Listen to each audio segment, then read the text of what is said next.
pasa, chavalería? Me doy cuenta de que me he olvidado el café, el agua, pero ya no se puede salir de aquí, porque está Randa ahí dormida, así que vamos a dejarlo estar. Me ha llovido un poco de la que venía. Me doy cuenta de que esta camisa queda de puta madre con barba. Sí, señor. Bien, pues sí, me alegro de que... Oye, Marga, me cago en... ¿Cómo que es la sintonía del Club Disney de los 90? A ver, ¿qué me estás contando? Está de puta madre mi sintonía. No te vale. Oye, está manchado esto, ¿no? Mira, mira, está manchadísima la taza esta. Joder, qué guarrería.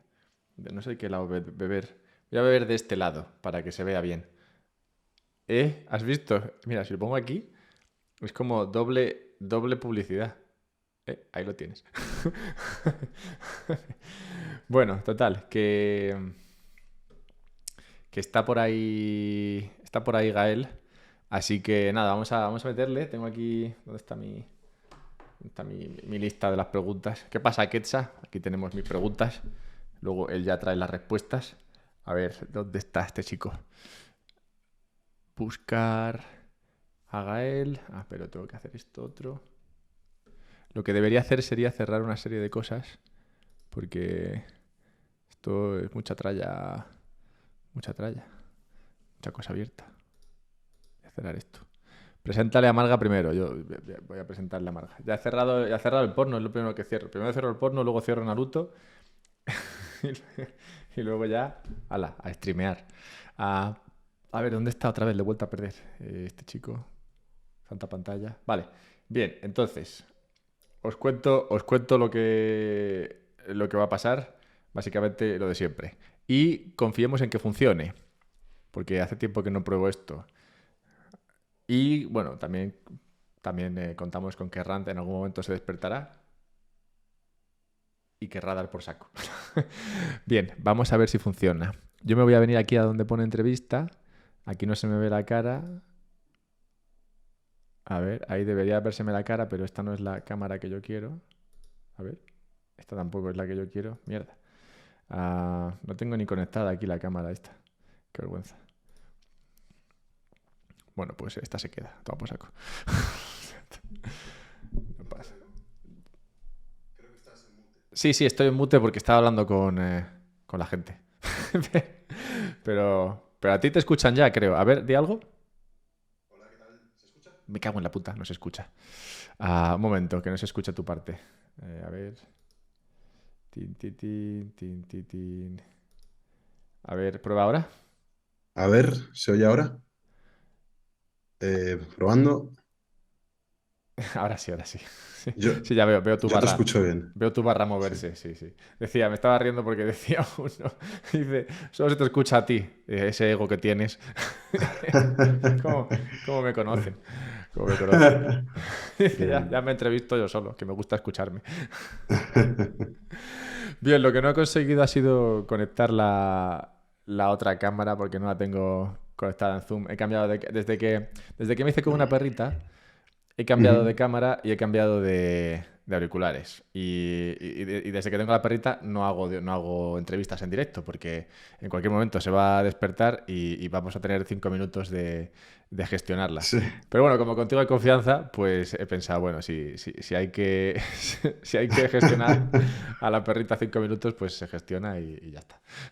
Bueno, pues bien, sin problemas, claro que sí. Vale, pues nada, aquí está todo el mundo. Bueno, están encantados. Estoy leyendo aquí.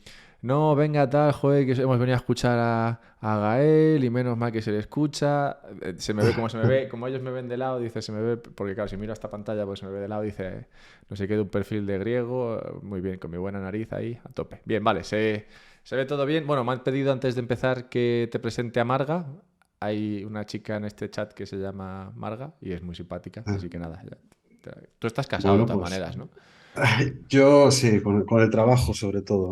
Es lo que tiene esto de los mercados. Sí, Pero bueno, un saludo a todo el mundo que esté conectado. Yo no tengo ni idea de quién está porque no veo nada, pero saludos a todos y gracias por estar aquí.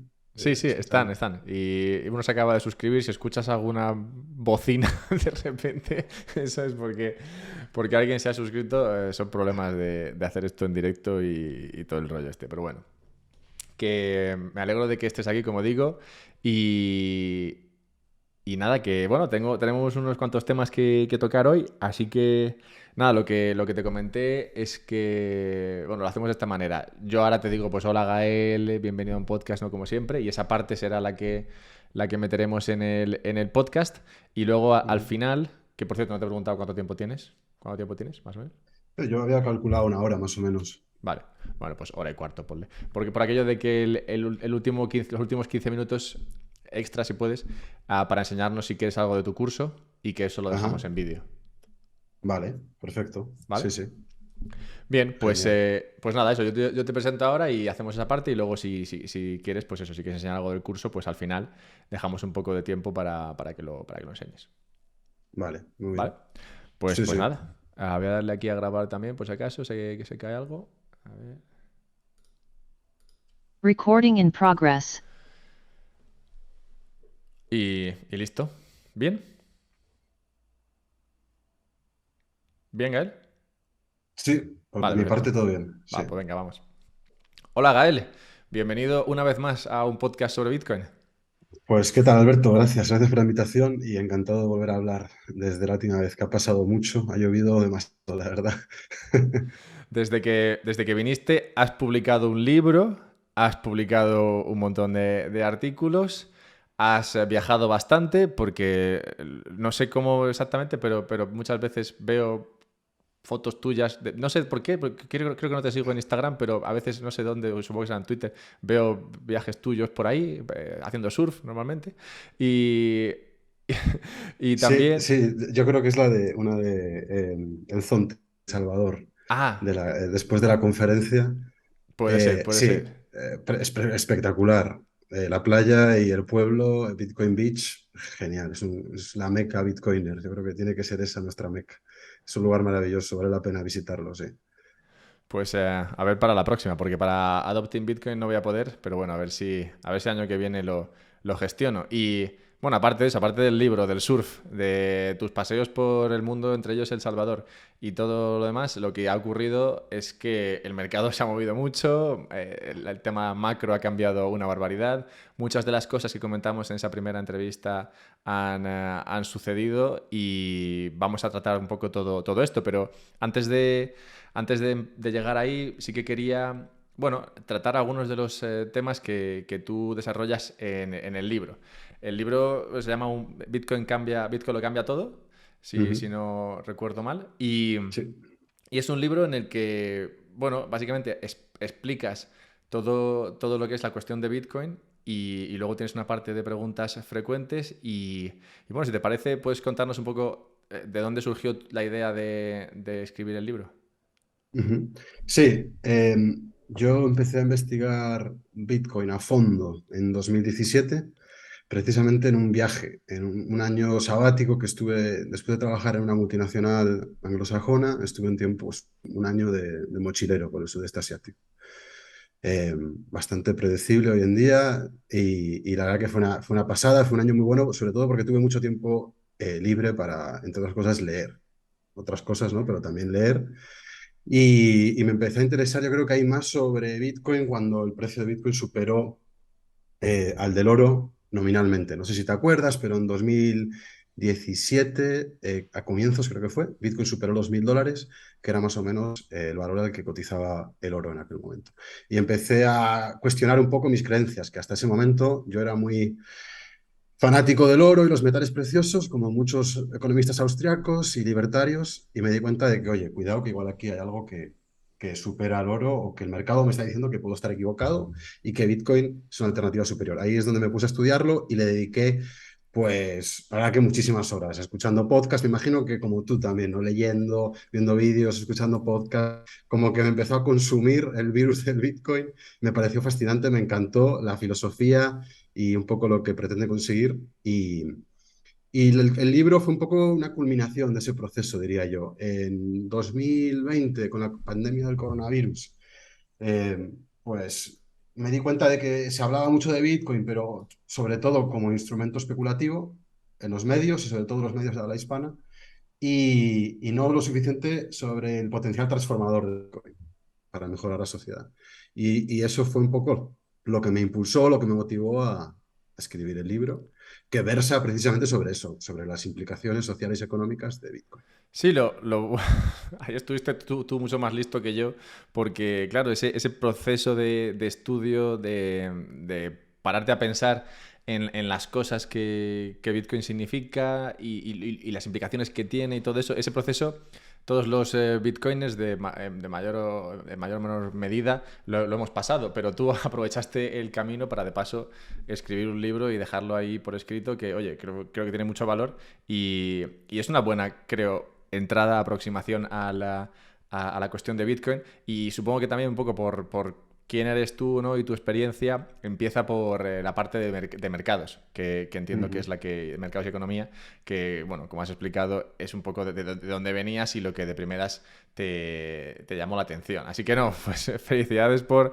haber usado ese conocimiento para algo más útil que para lo que lo usé yo, porque oye, al menos lo has dejado ahí por escrito y el libro está muy bien.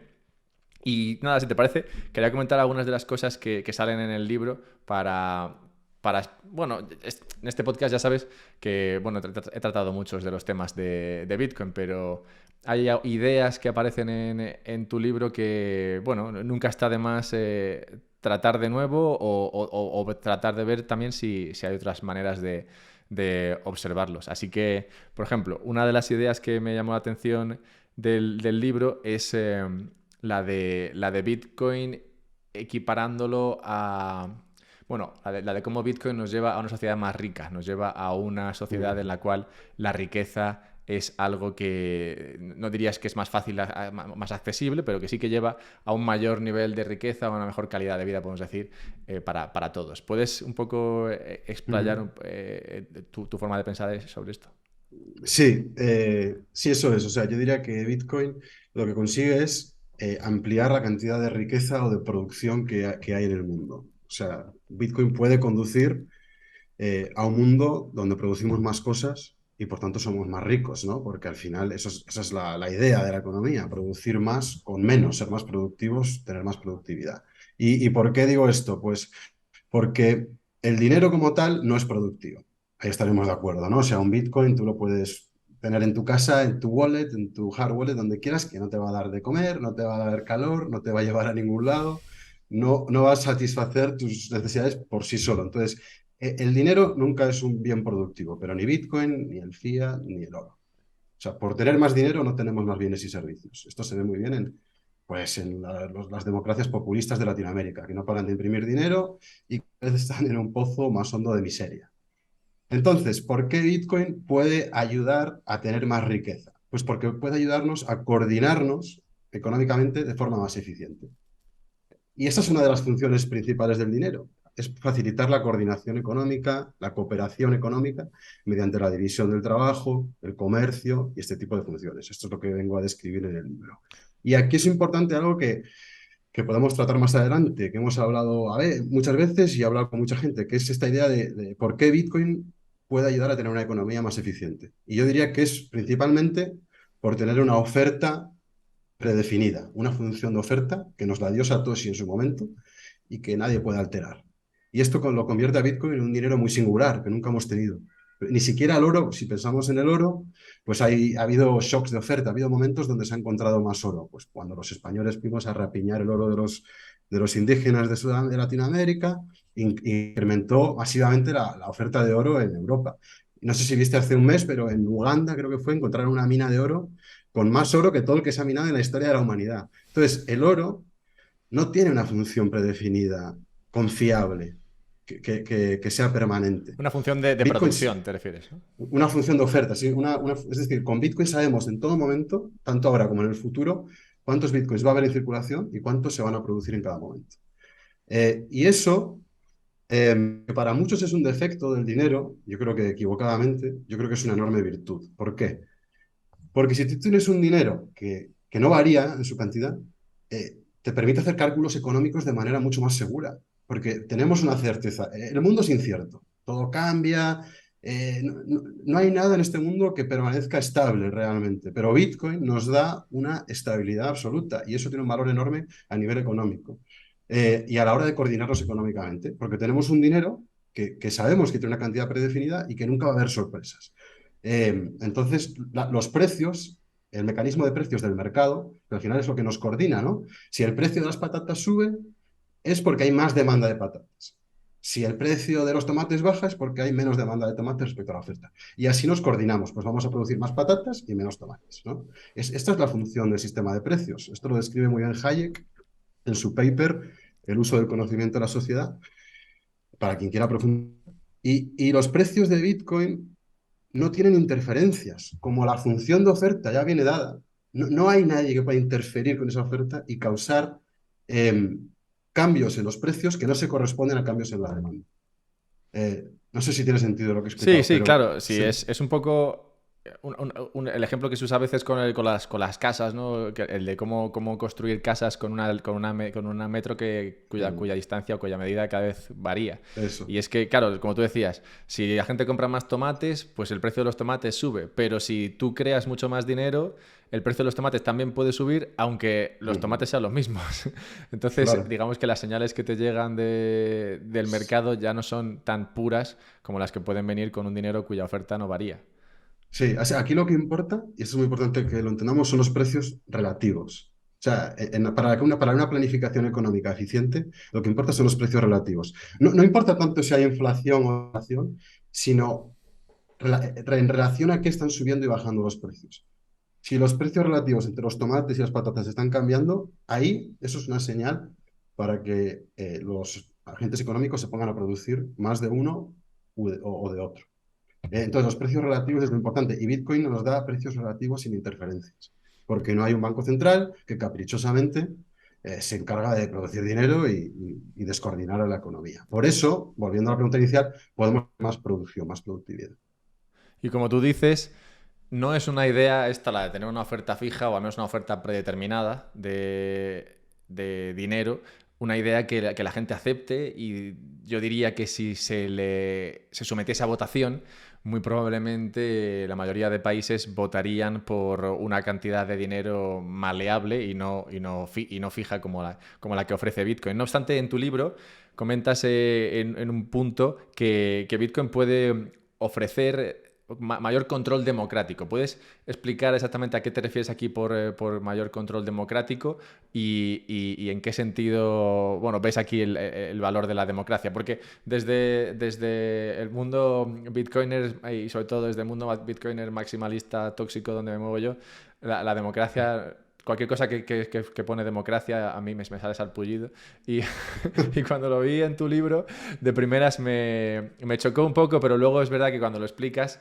no me pareció una mala idea. Así que puedes un poco elaborar sobre cómo Bitcoin permite un control un mayor control o más democrático. Sí. Eh, Realmente, claro, lo que dices es buena pregunta y tiene todo el sentido, ¿no? Dices, los gobiernos prefieren una oferta de dinero más maleable. Eh, pues sí, porque les interesa, porque les da muchísimo más rango de actuación, mucho más para actuar a su antojo. ¿Y por qué? Pues porque si un gobierno o un banco central, que siempre acaba subordinado a un gobierno, puede producir dinero, pues puede financiar ciertas iniciativas o normalmente desventuras sin un apoyo mayoritario de la población. O sea, es una forma oculta, insidiosa, de que un gobierno pueda financiarse imprimiendo dinero. Un gobierno puede decir, bueno, pues esto, una guerra, ¿no? O algo impopular. Vamos a poner al Banco Central a trabajar, vamos a emitir bonos, el Banco Central va a comprar nuestros bonos y con ese dinero de nueva creación vamos a financiar esta iniciativa que no tiene un apoyo popular, que democráticamente no saldría adelante. Entonces, el dinero fiat permite eso, facilita eso.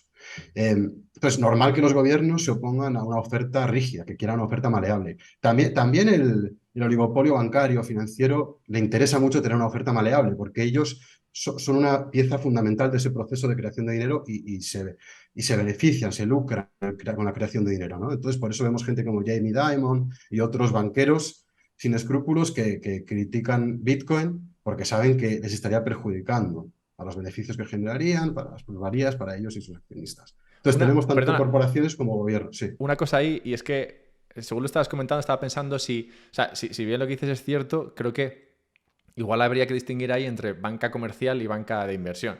Porque a la banca de inversión sí que le interesa lo que tú comentas, ¿no? La existencia de ese banco central.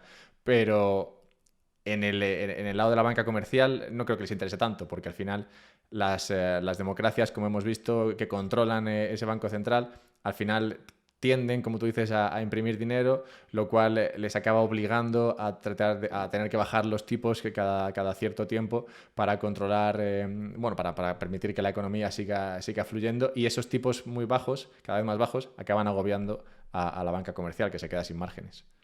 Bueno, yo creo que no, porque, y me explico, porque la banca comercial, las utilidades, los beneficios de la banca comercial vienen de la concesión de créditos principalmente. Así es como ganan dinero. Entonces, en un sistema inflacionario, la demanda de deuda es muchísimo más alta que en un sistema deflacionario. Probablemente si vamos a un sistema como Bitcoin, no habría tanta deuda, pero ni por asomo. Entonces, tú piensas que los bancos de cada hipoteca, de cada crédito, de cada préstamo se llevan un Sí, porcentaje, claro. si no, no lo harían. Entonces, en un mundo bitcoinizado, esto sería catastrófico para la banca comercial porque menguaría muchísimo su protagonismo dentro de la economía. Ahora mismo tú piensas que hablamos de miles de hipotecas, créditos empresariales, créditos al consumo, para comprar un coche, para no sé qué. Todo eso desaparecería y con ello el tamaño y el poder y los beneficios de este tipo de organizaciones. Entonces yo creo que la banca comercial y el Banco Central también es un contubernio un poco raro, ¿no? Donde cuando tienen problemas los bancos comerciales se les rescata con dinero público, como se hizo en 2008, 2009. Entonces yo creo que son parte del mismo cáncer, que es el dinero fiat. Eh, y creo que con Bitcoin saldrían perjudicados y por eso hay tanta oposición. Si te fijas, los banqueros en general odian Bitcoin, porque es que saben que es la antítesis de lo que ellos hacen en la sociedad.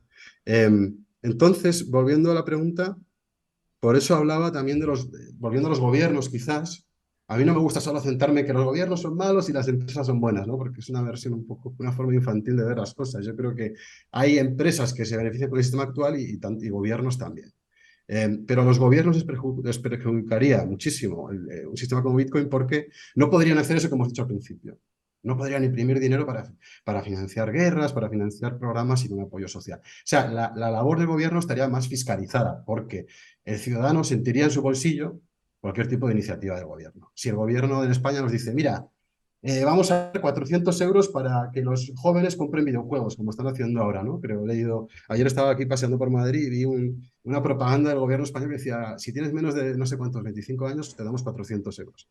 Pues esto, si tú no puedes como gobierno emitir deuda y hay un banco central que te la compre, o sea, esto lo vas a tener que financiar salvando impuestos a la gente. Y la gente va a decir, ¿cómo que me vas a quitar a mi dinero para comer, para pagar la luz y las cosas importantes para darle a un chaval de 21 años 400 euros para que se lo gaste en juegos o en libros o lo que sea?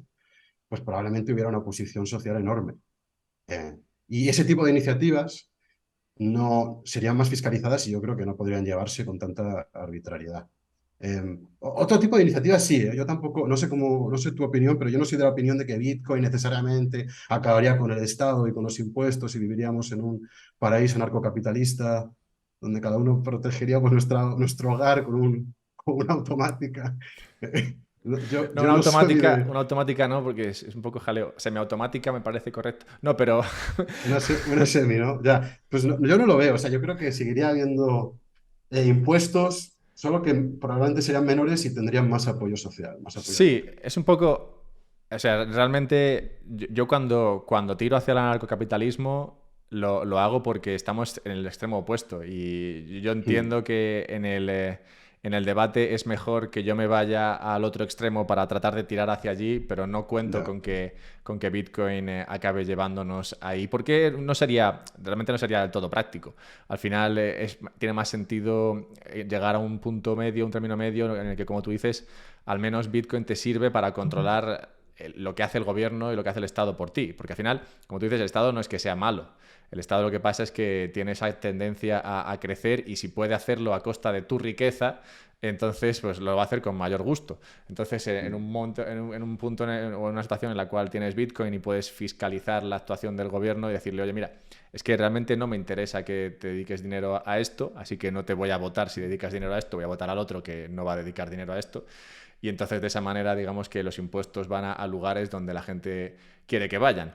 Esto, Sí. bueno, sigue trayendo problemas en el sentido de que, bueno, sigues partiendo, sigues funcionando o seguirías funcionando en este caso dentro de una democracia que tiende hacia el socialismo por una serie de razones, pero bueno, no vamos a meternos en ellas hoy.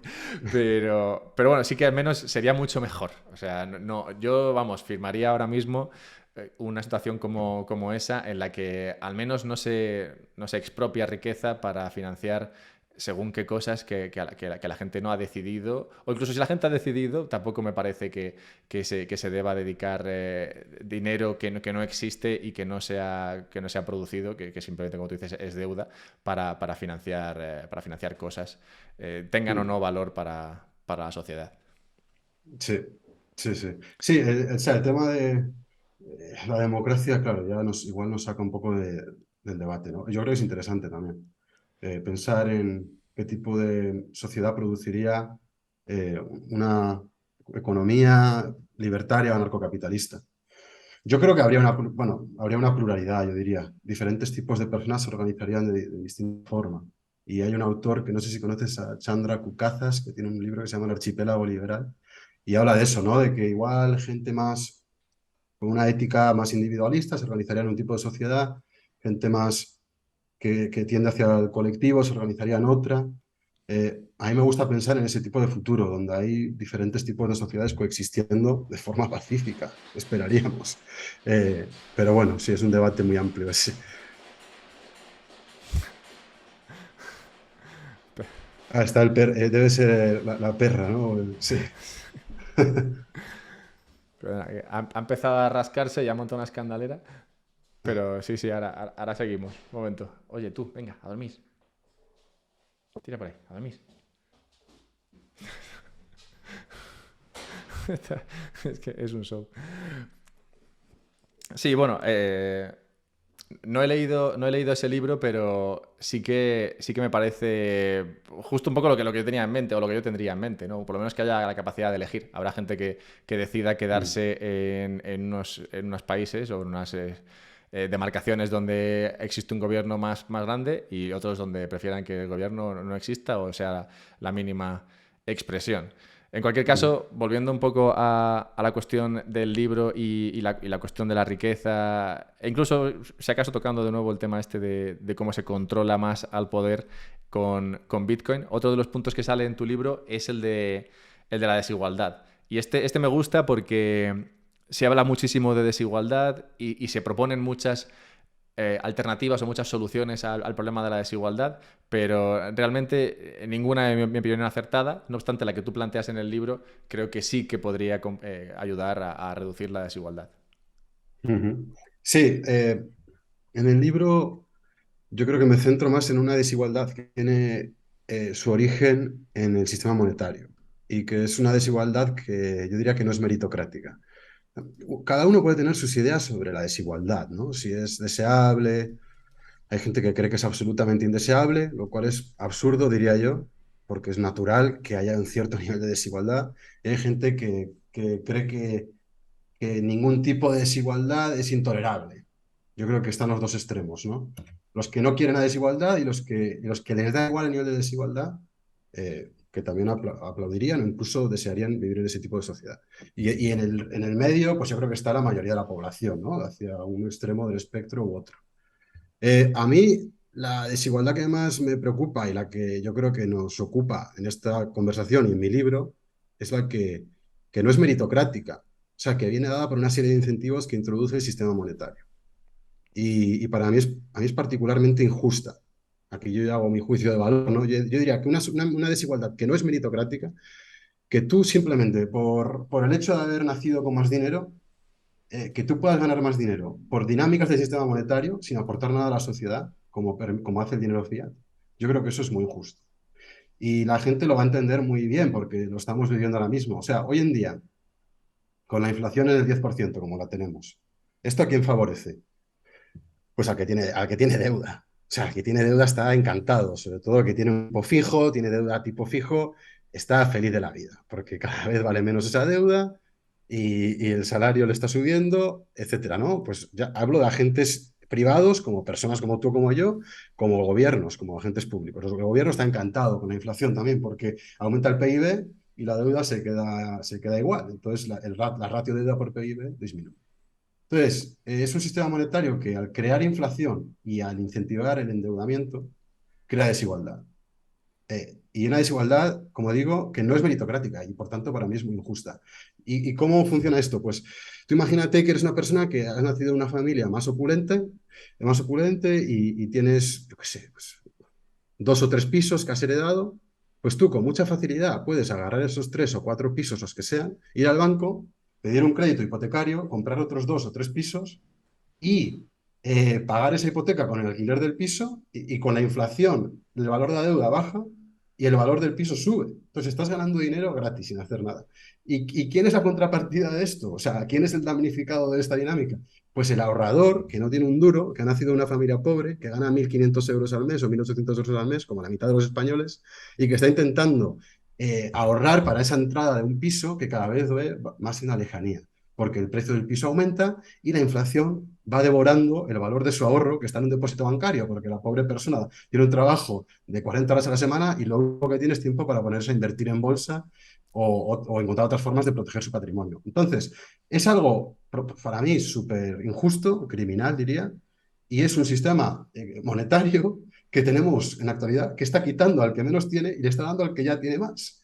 Y para mí es profundamente injusto y me cuesta ver cómo alguien lo podría justificar y podría defender este tipo de dinámicas. O sea, yo no sé, desde una ética me da igual que seas comunista, socialista, libertario, anarcocapitalista, liberal, clásico, me da igual. O sea, yo veo difícil desde cualquier tipo de ética justificar esto. Y pues una de las razones por las que me atrae tanto Bitcoin. Creo que hay un elemento de justicia ahí. Sí, este elemento, como dices, el elemento de justicia, creo que es uno que de primeras no llama la atención o que no se comprende, pero que conforme te vas metiendo en Bitcoin vas entendiendo un poco para qué sirve el dinero y vas entendiendo el impacto que tiene el dinero que tenemos hoy y cómo acaba, como tú dices, fomentando la desigualdad que luego muchas políticas desde los gobiernos se dirigen a tratar de solucionarla al revés, causando más, como tú dices, imprimiendo más dinero y permitiendo que aquellos que ya tienen activos se beneficien de esa mayor impresión de dinero y tipos bajos a costa de precisamente aquellos a los que se supone que iban a ayudar con Sí. esas políticas para reducir la desigualdad. No obstante, como decías, esto es lo que te llama o uno de los aspectos que más te gusta de Bitcoin. ¿Por qué Bitcoin y no otras shitcoins entonces? ¿Dónde está el valor de Bitcoin o dónde no está el valor en el resto de criptomonedas? Ujú. Sí, buena pregunta. Yo creo que es pues porque Bitcoin, por dos cosas, ¿no? Primero, por la propia arquitectura de Bitcoin, la forma en la que está construido es para asegurar la descentralización. Y para asegurar la descentralización en dos ámbitos principalmente, tanto en las normas del protocolo, podemos correr nuestro nodo y asegurarnos de que la oferta es la que pensamos que es, la producción de nuevos bloques lleva asociada una recompensa que es la que pensamos que es y una tasa de inflación que es la que pensamos que es.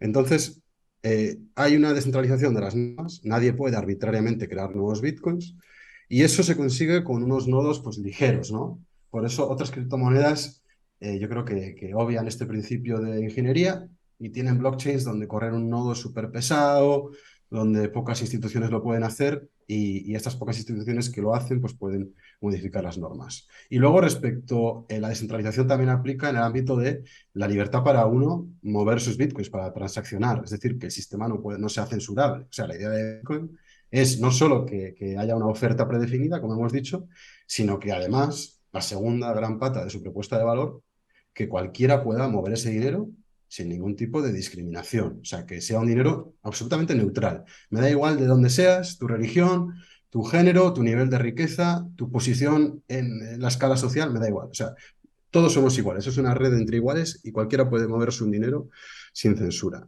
Entonces, esos dos aspectos Bitcoin los consigue. Y desde su creación, eh, esto ha sido así. Con otro tipo de monedas, pues no. Y podemos pensar en la segunda moneda por capitalización, como es Ethereum, que es, esto vamos, tiene cojones, que se llame Ultrasound Money cuando han cambiado la oferta varias veces de forma absolutamente arbitraria. O sea, eso, ¿qué seguridad da eso? No han entendido nada. Primero, están cambiando la oferta, que eso ya de por sí tiene que dar una inseguridad absoluta, porque nada te dice que el día de mañana la Fundación Ethereum se vuelva keynesiana y que digan, oigan, señores, que es que vamos aquí a darle la manivela y vamos a imprimir Ethereums que hay que subir el PIB. Pues, y ya estamos en la casilla de inicio. Estamos con los mismos problemas de antes. Entonces, ya partimos de un problema grave y no es solo inherente a Ethereum, sino a cualquier otra criptomoneda. Y luego está que el mecanismo que asegura la resistencia a la censura, que es la prueba de trabajo, la minería, pues otras monedas no lo mantienen. O sea, Ethereum lo tenía y era algo que lo hacía menos malo de lo que era, pero es que ahora encima se ha cargado eso, que era lo que le daba resistencia a la censura. Entonces, pues dices, pues vais de mal en peor realmente. Y todo esto para mí tiene un sentido que es que Bitcoin al final yo diría que es, en términos económicos, un monopolio natural. O sea, conseguir la descentralización es súper caro. Es súper caro en términos de recursos, ya lo vemos, Bitcoin consume el 1% de toda la electricidad del planeta, que es, o el 0,5 o lo que sea. Eh, Además, es ineficiente. O sea, Bitcoin procesa, no sé si son 6 o 7 transacciones por segundo en la capa base, ¿no? La producción de bloques se realiza cada 10 minutos. O sea, es un sistema súper ineficiente, pero esto no es así por capricho de Satoshi. O sea, es así porque es la única forma de que el sistema sea descentralizado. O sea, a todos nos encantaría que Bitcoin pudiera procesar 10 millones de transacciones por segundo y que no consumiese nada de energía.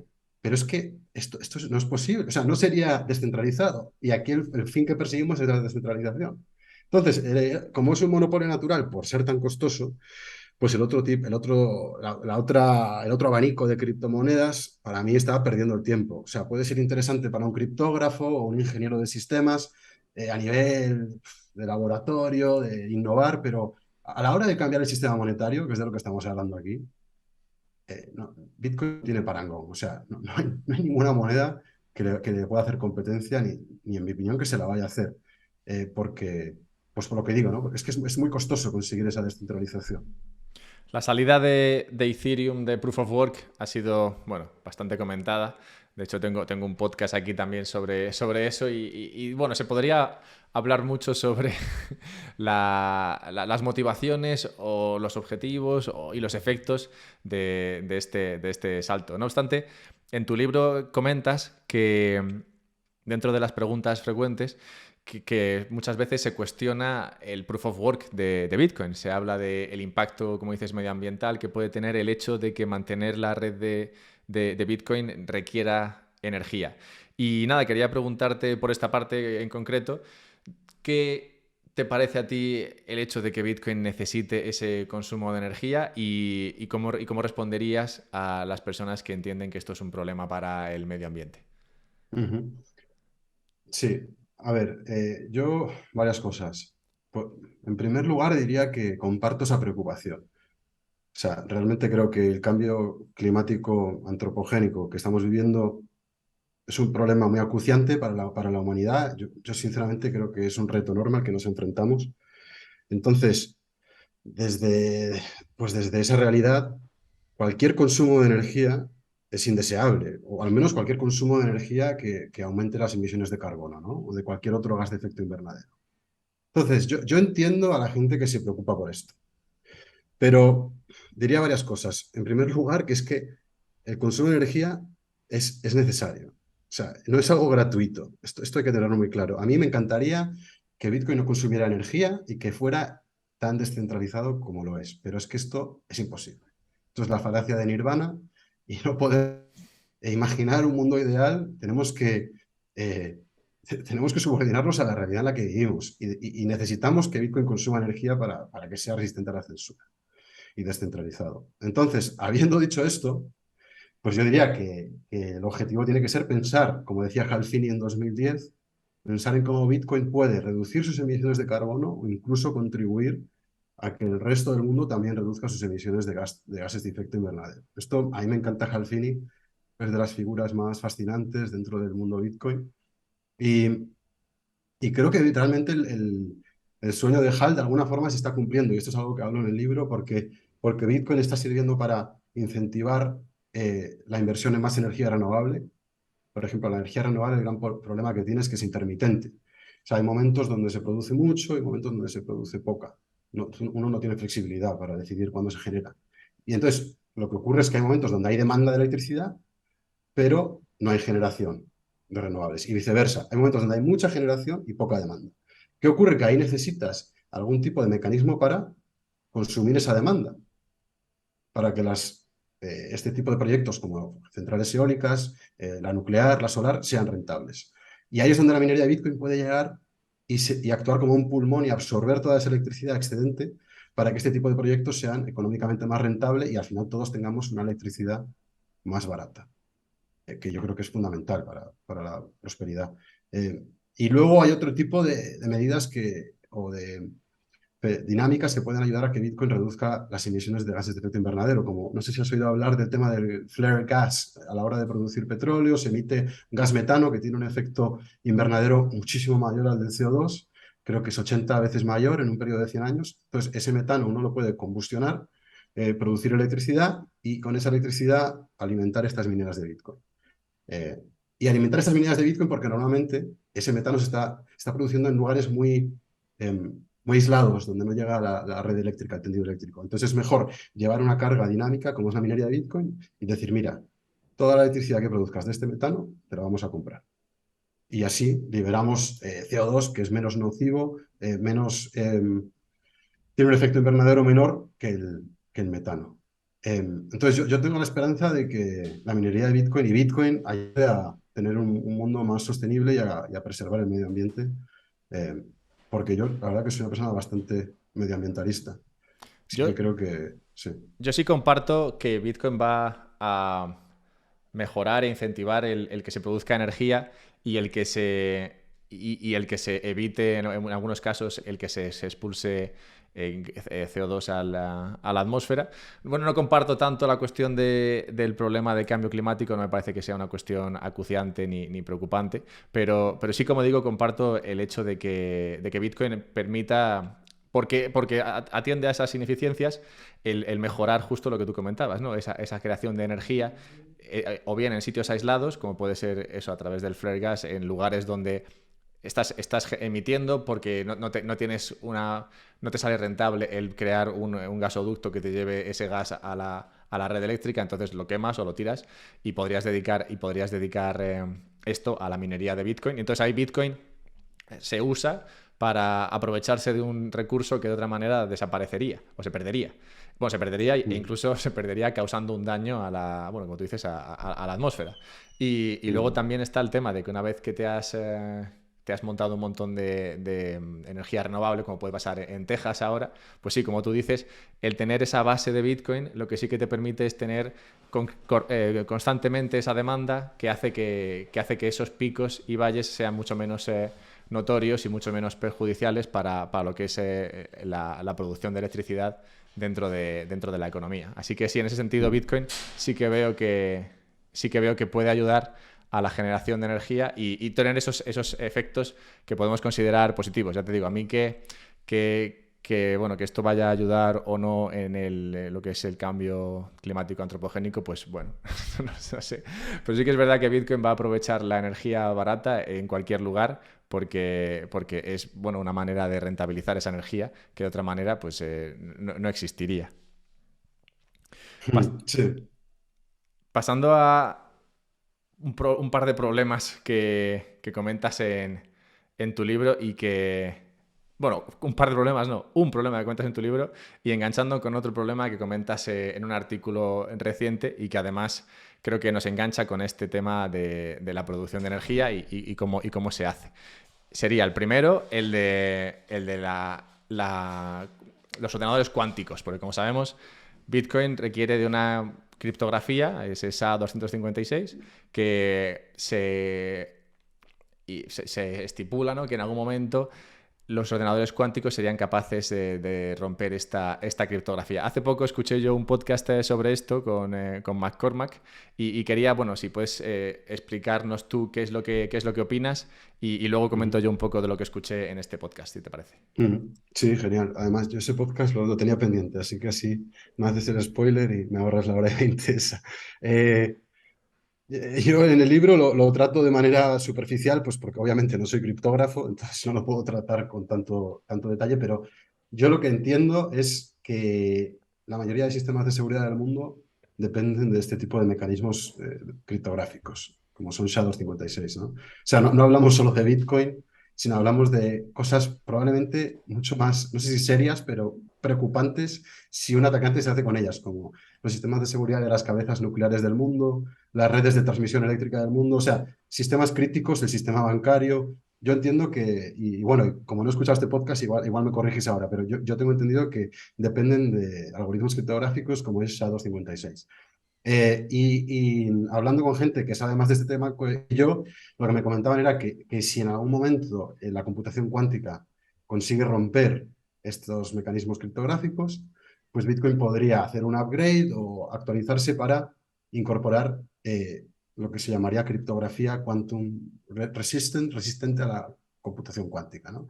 Y que sería necesario no solo para Bitcoin, como digo, habría que actualizar los sistemas de defensa, cualquier sistema de visión crítico como puede ser pues un sistema financiero, un sistema de defensa.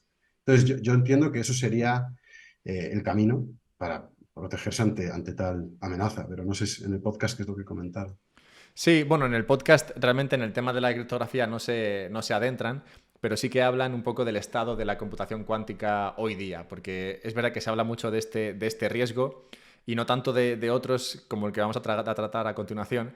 Y en relación al de la computación cuántica, y esto lo comentas en tu libro, además, hablan de cuántos qubits necesitarías Mm, para, que sería como capacidad de procesamiento, cuántos necesitarías para poder empezar a trabajar, no ya a romper, sino para empezar a trabajar con problemas de criptografía del orden del SHA-256 y similares.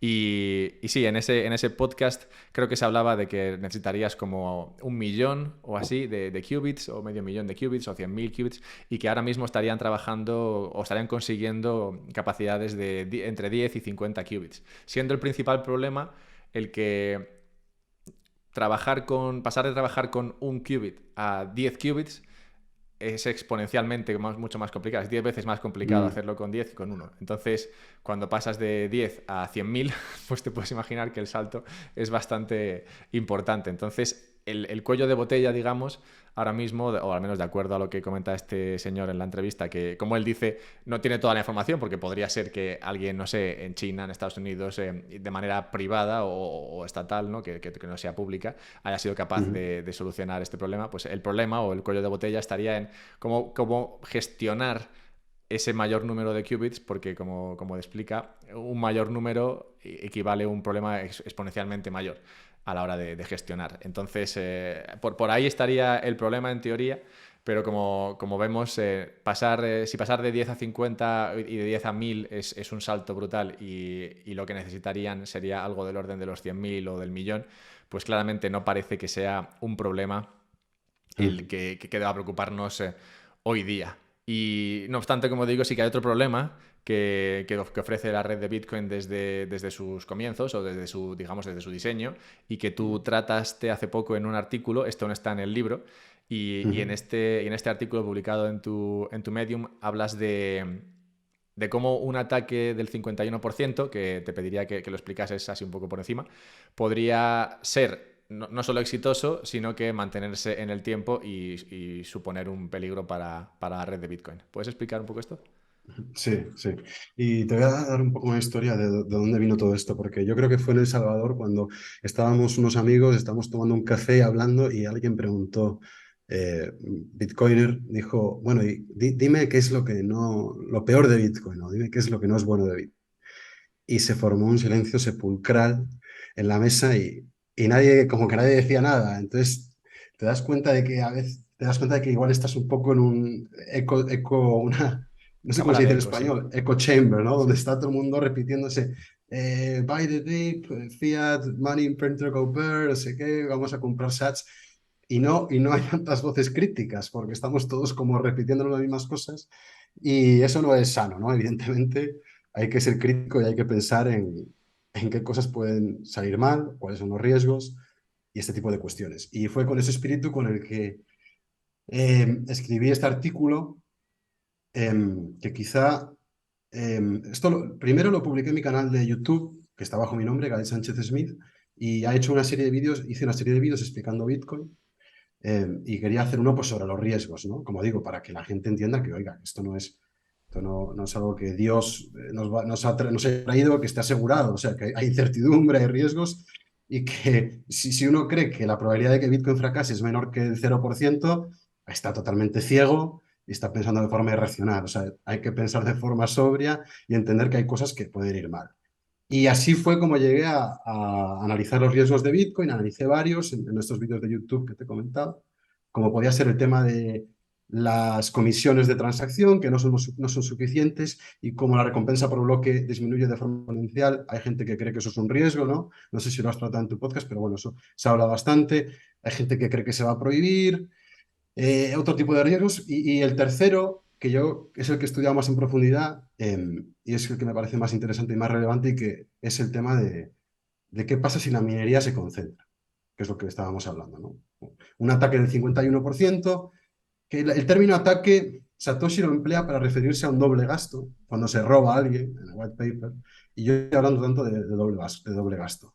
Estoy hablando de qué ocurre si más de la mitad del hash rate se concentra en un agente o en una pluralidad de agentes que actúan de forma unísona.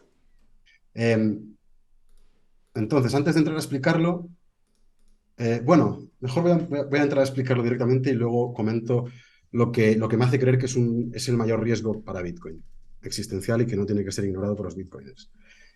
Lo que decías, ¿qué es un ataque del 51% o qué si más de una entidad o una colección, una pluralidad de agentes actuando de forma unísona controla más de la mitad del hash rate? Esto es un problema enorme y no es algo que haya descubierto yo, o sea, esto lo dice el propio Satoshi en el white paper. Él dice lo dice como 5 veces, que el sistema solo es seguro, lo has dicho tú antes, si más de la mitad del hash rate, o la mayoría del hash rate, está en manos de actores honestos. Entonces tenemos que preguntarnos, vale, Satoshi, ¿y qué es lo que puede ir mal si más de la mitad del hash rate es controlado por un actor deshonesto?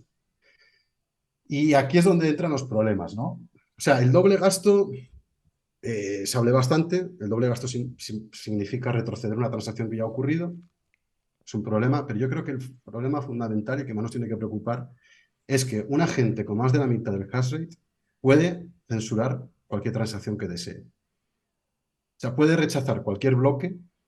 En los bloques que él construye, eh, tiene poder para decidir qué transacciones incluye. O sea, el protocolo de Bitcoin no obliga al minero a incluir ciertas transacciones. El minero elige qué transacciones incluye en un bloque. Y luego, como ese agente o esos varios agentes estaría controlando más de la mitad del poder de minería, siempre produciría la cadena con más trabajo. Y así es como Bitcoin consigue el consenso descentralizado, mediante la regla de la cadena con más trabajo. ¿Esto qué quiere decir? Que tanto tú como yo, como cualquier otra persona en su nodo, no tiene que elegir si hay blockchains, no tiene que elegir con cuál se sincroniza. El nodo automáticamente dice, no, me voy a por la que tiene más trabajo. Y tú lo tienes que decidir. Y así es como se consigue el consenso descentralizado. ¿Qué ocurre? Que cuando la cadena con más trabajo la controla un agente que quiere actuar de forma deshonesta, pues puede censurar cualquier tipo de transacción. Eh, y no es como que imagínate que en 10 años, pues 4 mineras americanas, ¿no? Marathon, Core Scientific, Hut 8 y Bitfarms controlan el 60% de la minería. Ya sé que no es lo que pasa hoy, pero vamos a imaginarnos que llegamos a ese punto. sea, el gobierno americano podría llamar a la puerta de estas 4 empresas que tienen una dirección postal, o sea, tienen un gerente, tienen unos accionistas y decirles, mira, a partir de ahora ustedes 4 van a minar a través de un pool de seguridad nacional y aquí tienen una dirección de 100, 200, 300 adreses de Bitcoin y aquí no se va a mover ningún Bitcoin. Quedan bloqueadas. Cualquier bloque que ustedes construyan no puede incluir una transacción de estas direcciones y cualquier bloque que incluya una transacción de estas direcciones queda rechazado de la blockchain con más trabajo. Y todos los nodos de la red se van a seguir sincronizando con esa blockchain. Y las empresas, obviamente, acatarían ese tipo de regulaciones, porque si no irían a la cárcel los directivos.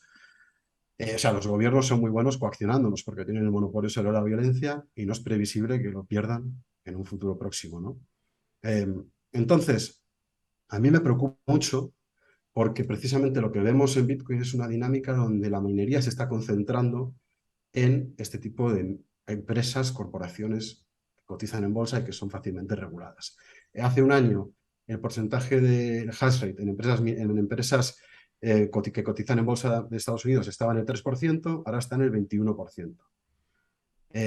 Si esta tendencia continúa, yo estaría muy preocupado por la resistencia a la censura de Bitcoin, por estos motivos que doy, y creo que es un riesgo de alguna manera existencial que no deberíamos ignorar. Yo lo único que sí que te habría pedido antes de escribir este artículo que nos hubieses dado un año más de margen a los bitcoins. Lo digo porque antes de tu artículo estaba el riesgo de que China cooptase la minería Sí.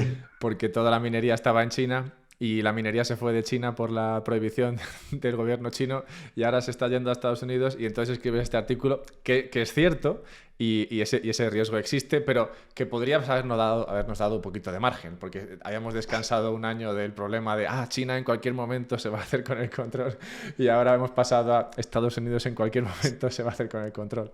Sí, o sea, yo lo de China, en el artículo lo hablo, ¿no? Que es verdad que en China yo creo que era mucho menos preocupante porque era una minería underground, o sea, era difícil de localizarles, estaban haciendo todo de forma ilegal, pero es que ahora hablamos de empresas que tienen un número de identificación fiscal, que tienen una oficina. O sea, Satoshi cuando inventó Bitcoin lo inventó con la idea de una CPU, un voto. Esto lo dice en el white papers. La idea era que no solo los nodos estén descentralizados, sino que los mineros también.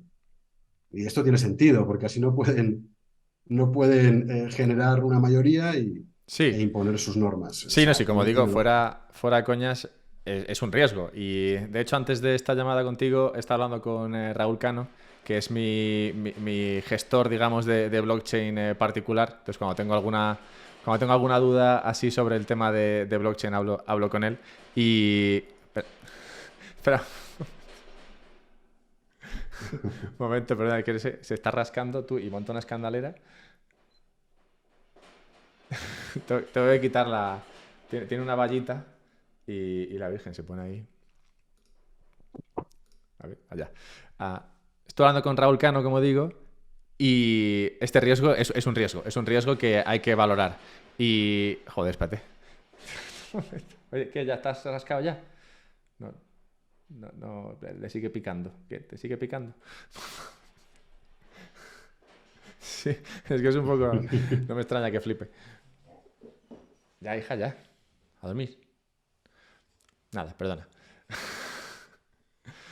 Estuve hablando con Raúl Cano sobre esta cuestión y como tú dices, y explicas bien en el artículo, porque además lo que me gusta del artículo es que tocas todos los puntos posibles y todas las aristas que tiene esta cuestión. Y realmente lo lees y dices, bueno, vale, esto es un riesgo. Y realmente, hablándolo con Raúl y pensándolo yo toda la tarde mientras paseaba a mi perrita antes de esta llamada, pues es verdad que no le he encontrado ningún agujero a lo que tú explicas en ese artículo y de hecho es un riesgo que también salió en la última conferencia así de Bitcoiners a la que atendí, que sí que Adam Back y otros trataban este problema y ofrecían alguna solución, pero nada digamos que esté cercano a producirse. Lo que sí que vería es que dentro del sistema en sí mismo, tal y como está montado, sí que habría incentivos para que esto no ocurriese, porque, claro, como tú dices, el riesgo está en que, pongamos, Estados Unidos diga, vale, vamos a prohibir una serie de huchos, ¿no? Una serie una serie de bitcoins que estén en Ujú. monederos que no nos gusten. Pongamos que, no sé, que no le gusta, así por poner un ejemplo que no sea hiriente para nadie, pues no le gusta, yo qué sé, en Rumanía, ¿vale? Entonces todo lo que venga de Rumanía, pues no quieren que se pueda usar. Esto, para empezar, tendría una ventaja para Estados Unidos y los demás digamos, quieran participar de ese sistema de Bitcoin USA, pongamos, porque, bueno, en el momento en el que todas estas Bitcoin que están en Rumanía pasan a estar fuera del sistema, no se puede transaccionar con ellas, de alguna manera es como si estuviesen quemadas. Entonces, bueno, no solo está el incentivo ahí para Estados Unidos, sino que también mejora, digamos, el hecho de que habría como una deflación forzada y podría crecer el valor de las bitcoins que son, digamos, pues eso, americanas. Espera un momentito. Oye, ¿qué Ujú. pasa?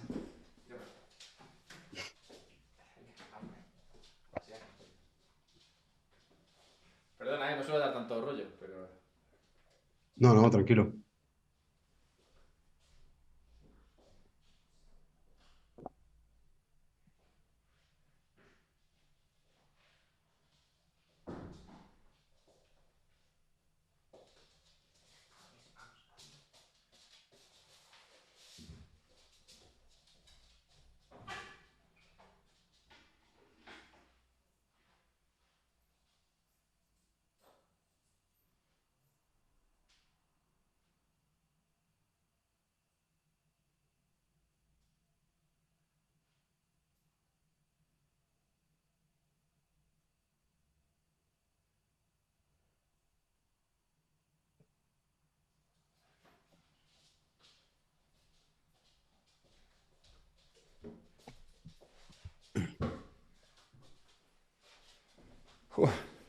Perdona.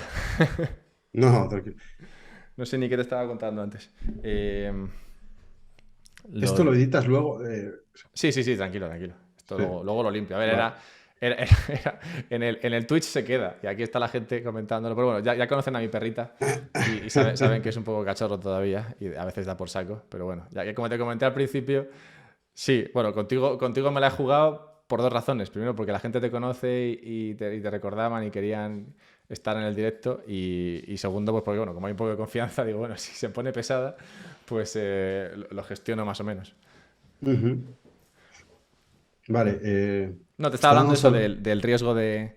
del riesgo, sí, el tema de las UTXOs y el gobierno americano las congela, que estabas diciendo que sería beneficioso, podría ser beneficioso, ¿no? Porque habría deflación. Claro que eh, en esa reducción de Bitcoin, pues se beneficiarían todos aquellos que deciden participar del sistema eso, Bitcoin USA, pongamos. Entonces, ahí está ese incentivo. Pero claro, por el otro lado está el hecho de que a los demás los demás están incentivados para que esto no ocurra. Porque, claro, en el momento en mm, el que tú ves, por ejemplo, que el hash rate de Estados Unidos está en el 40%, pongamos, el resto del planeta estaría observando eso, y esto es un caso muy hipotético, ¿no? Pero estaría observando eso y pensando, bueno, en cualquier momento, si esto llega a una mayoría o incluso se acerca, ya podrían empezar a jugar a esto, de censurar mi Bitcoin. Y si censuran mi ujú, Bitcoin, pongamos, no sé, China, Rusia, Rumanía, España, ahí a tope, si censuran mi Bitcoin, entonces ya, mi Bitcoin es como si no existiese.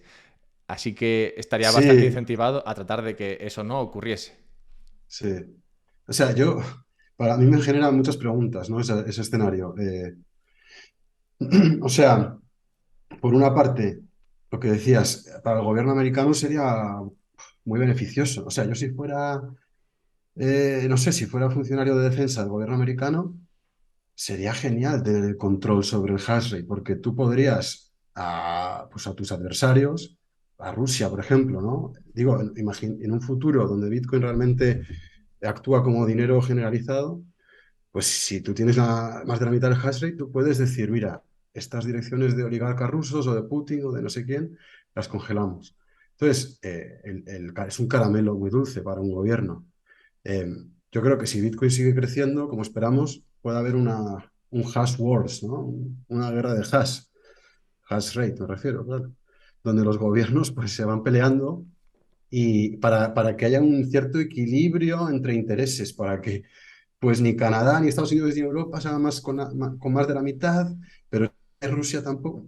O sea, yo me puedo imaginar un escenario así, para que haya un equilibrio y que ninguna nación o coalición de naciones se haga con la mitad, porque si te haces con la mitad, como digo, tiene todo el sentido del mundo para un gobierno. Y luego, yo la pregunta que también te comparto, porque es que no lo tengo claro, es, ¿tú crees que, imagina ese escenario, ¿no? Donde en 10 años la minería se concentra en Estados Unidos, el gobierno americano dice, mira, vamos a congelar estas 50 direcciones de terroristas, oligarcas o lo que sea, gente indeseable para la mayor parte de la población en Occidente, ¿no? Que la mayor parte de la gente lo vaya a entender, como entendieron que se congelan las reservas de Rusia. Entonces, yo creo que ahí Bitcoin no sería ya resistente a la censura. Entonces uno se tendría que plantear una pregunta, que es, o sea, si esto no es resistente a la censura, ¿por qué estamos tolerando el consumo de energía, la ineficiencia, las pocas transacciones que hace por segundo? O sea, esto es una base de datos muy ineficiente. La toleramos porque es resistente a la censura. Entonces, algunas personas dirían, no, entonces Bitcoin ha fracasado y no tiene valor. Pero otras igual podrían decir, no, como la política monetaria la imponen los nodos y sigue siendo arbitraria, sigue siendo predefinida, aunque el gobierno americano pueda censurar, pues Bitcoin sigue teniendo valor porque no hay una inflación por esa política monetaria predefinida. Como el valor es subjetivo, esto lo dicen muchos economistas austriacos, yo no sé cómo reaccionaría la gente. O sea, yo esta pregunta se la he formulado a muchos amigos y me dicen, a mí me da igual, que censuren a 20 terroristas, a mí me da igual. A mí lo que me importa es el límite de 21 millones y que esto sigue para arriba y que se revalorice y yo pueda protegerme de la inflación con esta oferta predefinida. Entonces, no sé si tú lo has pensado, si crees que en ese Sí, escenario... yo Sí. honestamente pensaría que una gran mayoría irían por ahí. Ya. Y de la misma manera que hoy, digamos, tragamos, ¿no? Por decirlo de alguna manera, con según qué cosas que nos vienen impuestas por los gobiernos, yo creo que una mayoría monetaria tragaría con esto. Y es un poco la lucha entre las dos visiones, ¿no? Por un lado, la que yo pongo un poco del bando de Michael Saylor, ¿no? Pongamos que estaría como del lado de number go up, ¿no? Que mientras que el Mm. precio suba, pues todo bien. Y luego estaría el otro lado, ¿no? El del dinero oscuro, que sería un poco el de la necesidad de que Bitcoin sea privado, en este caso, pues que sea resistente a la censura. Y creo que ambos lados son necesarios. En un supuesto como este, en el que ocurra algo así, yo creo que lo que habría sería un fork y habría una cadena menor Ujú. con un Bitcoin menos valioso, pero que no, donde no se produzca esa censura. Y luego habría un Bitcoin más valioso donde sí que están las Bitcoins censuradas. No lo sé porque, como tú dices, es un escenario muy complejo y, hombre, tenemos el ejemplo, y este me lo ha propuesto Raúl Cano antes cuando he hablado con él. Bueno, tenemos el ejemplo que no se puede equiparar, pero podría pasar algo así como lo que pasó con Ethereum y Ethereum Classic, ¿no? Dices, bueno, pues no me gusta Mm. lo que has hecho con Ethereum, pues me quedo con Ethereum Classic y luego Ethereum Classic, como vemos, no tiene un valor tan importante como lo que tiene Ethereum, pero la gente lo sigue usando. Lo que pasa es que, claro, siguiendo el argumento de Giacomo Succo, si no tienes el number go up, de poco te vale la privacidad, Claro. porque si muy poca gente lo usa, realmente el set ¿cómo se dice esto en español? Sí, Anonymity set. anonimidad. Sí, El sí. set de anonimato, digamos, es muy pequeño y entonces realmente no eres anónimo, por mucho que uses una red más anónima que sea resistente a la censura. O sea que sí, es un problema con muchas aristas y yo creo que, bueno, pues digamos la principal, tenemos dos defensas principales frente a este riesgo, en mi opinión. La primera sería, bueno, la que hemos comentado antes, ¿no? De que hay incentivos, como tú dices, entre los diferentes países. Esto también lo explica Jason Lowery, supongo que le has leído en esto. Ujú. Explica que las siguientes guerras probablemente sean eso, por el hash y no tanto por pegarse tiros en algún lugar. Y la segunda, digamos, para mí, barrera de defensa que tendríamos sería el hecho de que el gobierno es bastante inepto en general. Entonces, yo no veo muy claro cómo una industria cooptada por el gobierno acaba siendo a la larga más eficiente que una privada, aunque sea en otro lugar. Entonces, como tú dices, podría seguir operando digamos, bajo el control del gobierno y en ese sentido pues podría ser que el gobierno lo gestionase, pero en el momento en el que el gobierno se hiciese con más control sobre esta industria, creo que bueno, perdería frente al mercado. Pero sí, en el ejemplo que tú planteas, en el artículo en el cual no lo controla el gobierno, sino que bueno, no lo gestiona el gobierno, Sí, simplemente lo sí, controla. sería una gestión privada de pues, empresas como Core, Hut 8, Marathon, las que he mencionado, ¿no? Y el gobierno simplemente pondría una regulación, pues la OFAC, ¿no? La Office of Foreign Affairs, que diría, pues miren, estos son terroristas y aquí no, prohibido procesar una transacción. O sea, yo creo que ahí ya sería difícil para el resto del mundo entrar a competir, porque se crean los incentivos se dan la vuelta. Cuando hay un monopolista, una gente que controla más de la mitad del hash rate, esa gente ya puede sabotear a otros mineros, rechazar sus bloques y dejar sin recompensa. Yo sinceramente espero que no lleguemos a eso. O sea, el artículo lo he escrito porque me preocupa, o sea, yo quiero que Bitcoin permanezca resistente a la censura, porque creo que si no pierde gran parte de su propuesta de valor. Si queremos que Bitcoin sea dinero neutral y que sea adoptado por los bancos centrales de todo el mundo y que no sea politizado, para mí tiene que haber una descentralización de la minería. Y por eso he escrito el artículo. Realmente me preocupa. A ver, tampoco creo que sea algo que vaya a ocurrir. Seguro que hay gente más inteligente que yo que es consciente de ello, obviamente la hay, y que están trabajando en soluciones. Eh, entonces esperemos que las haya y que triunfen. El tema del fork, yo creo que es interesante, solo que lo que decías, ¿no? Si hay un fork minoritario donde se mantiene resistente a la censura, pero tiene un precio muy bajo, es muy fácil atacar esa red, porque no hay incentivos para que vengan los mineros a protegerla. Está el tema de Monero, no sé si tú conoces Monero, yo no conozco muy bien Monero, pero Sí, me han hablado pero justo por el tema de sí, Monero es por lo que sacaba a colación la cuestión del anonymity set, que sí, necesitas mucha gente para que realmente el anonimato sea cierto. En el momento en el que no son muchos, claro. realmente no te sirve.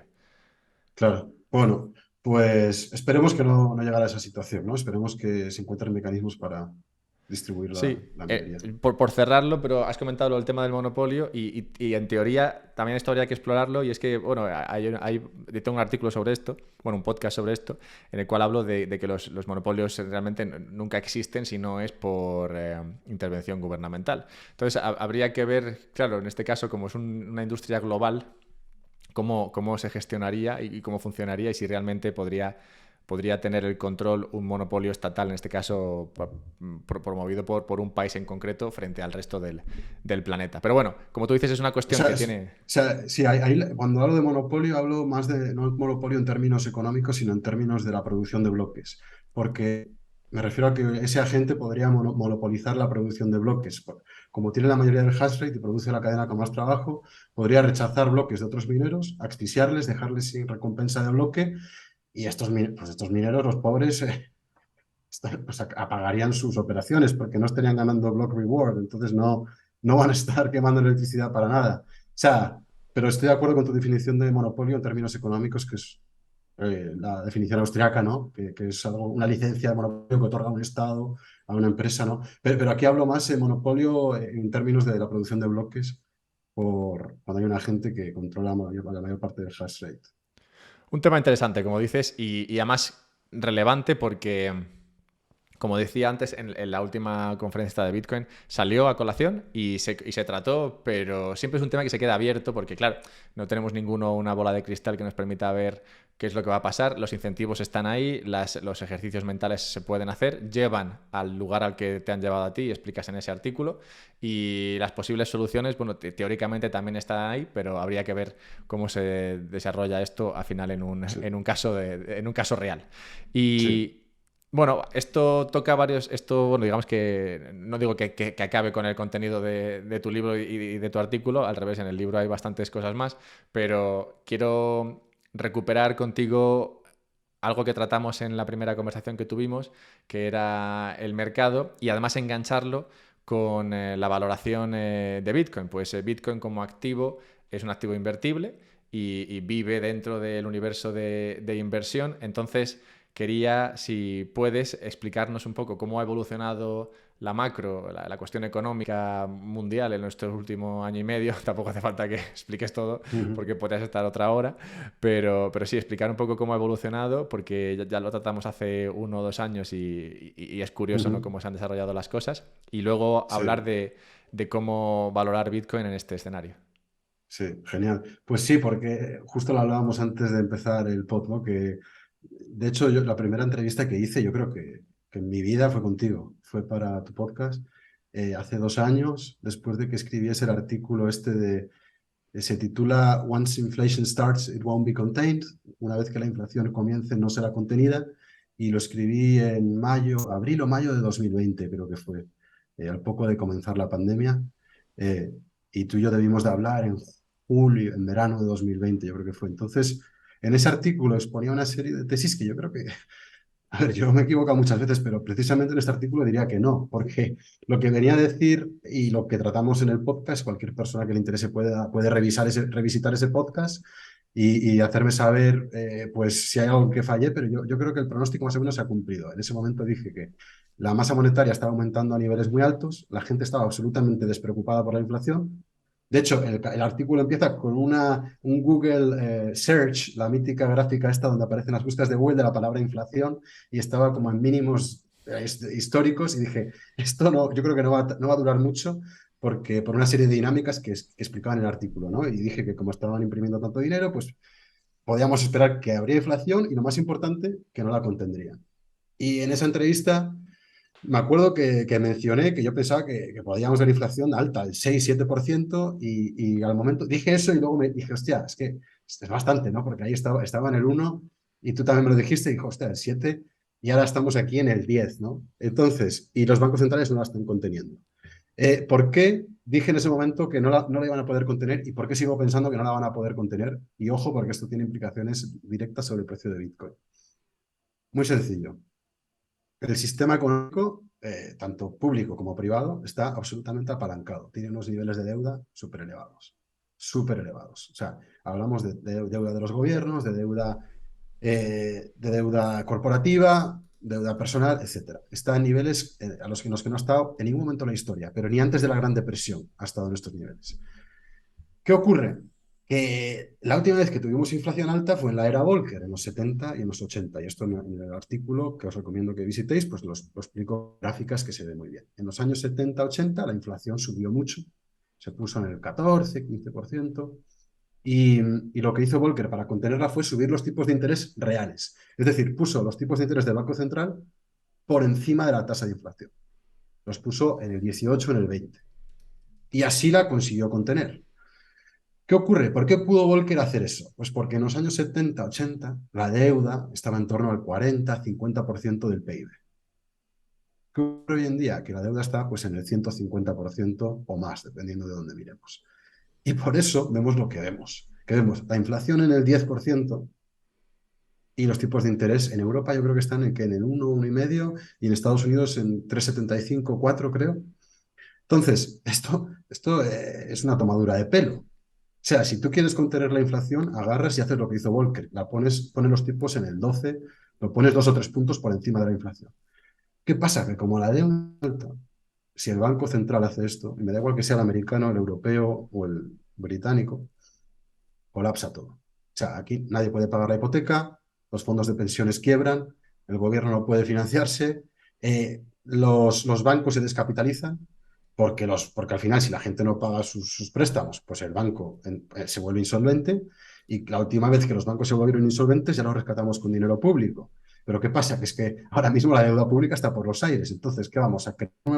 ¿Nueva deuda pública para rescatar a los bancos que ya rescatamos en 2008 con deuda que no podemos contraer y con una inflación en el 10? No. O sea, esto no va a pasar. Yo estoy convencido de que no va a pasar, que van a dejar los tipos de interés, sí, los van a subir, pero los van a dejar por debajo de la inflación, no por encima. Es decir, van a robar poder adquisitivo a la gente que tenga moneda fiat y creo que esto va a propiciar una huida masiva hacia Bitcoin. El rally que hemos visto durante los últimos 3 años va a quedar en la sombra, va a quedar eclipsado por lo que se viene una vez que el mercado se dé cuenta de que los bancos centrales no pueden contener la inflación, que es lo que decía yo en ese artículo de 2020. Y un aperitivo de lo que se nos viene nos lo sirvió ayer el Banco de Inglaterra. No sé si lo leíste, pero se suponía que iban a hacer quantitative tightening, que es básicamente vender bonos para aspirar dinero de la economía.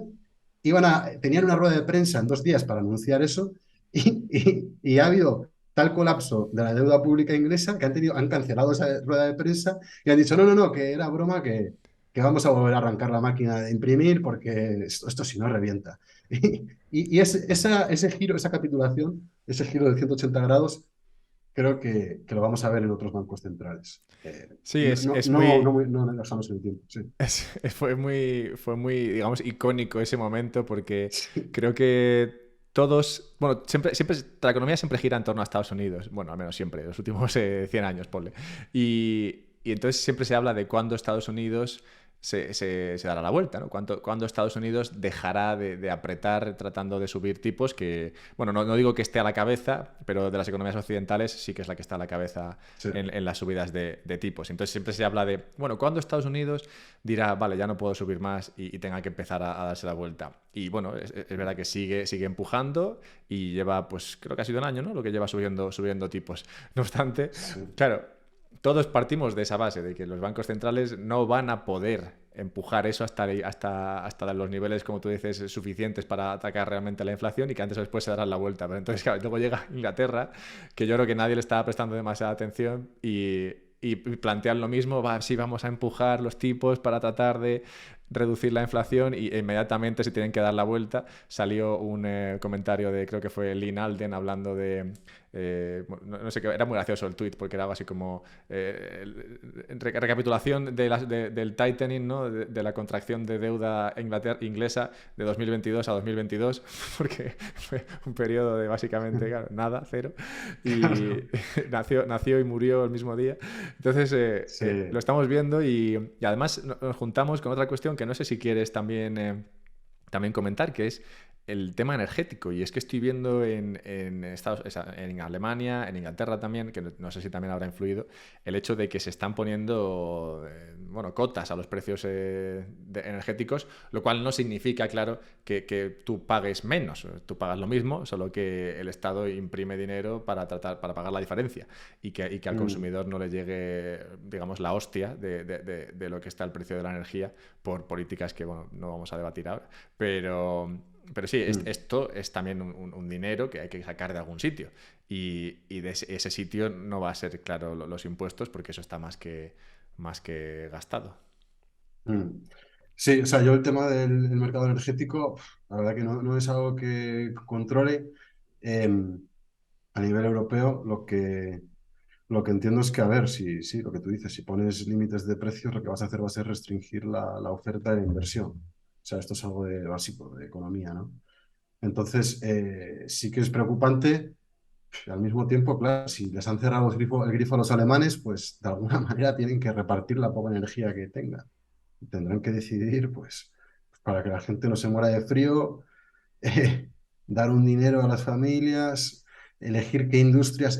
Pues yo no querría estar en los pies del gobierno alemán ahora mismo. La verdad que afortunadamente en España por lo menos no tenemos esa dependencia de Rusia, ¿no? Y creo que esa desvinculación que se hizo del mercado eléctrico europeo, pues ha favorecido que no tengamos unos precios tan altos. Pero, pero sí, la situación es preocupante y el tema de la inflación, pues también. Yo sinceramente creo que también y vamos a ver cuánto tarda la Fed y el Banco Central en cuadrar el círculo, porque es que es muy difícil.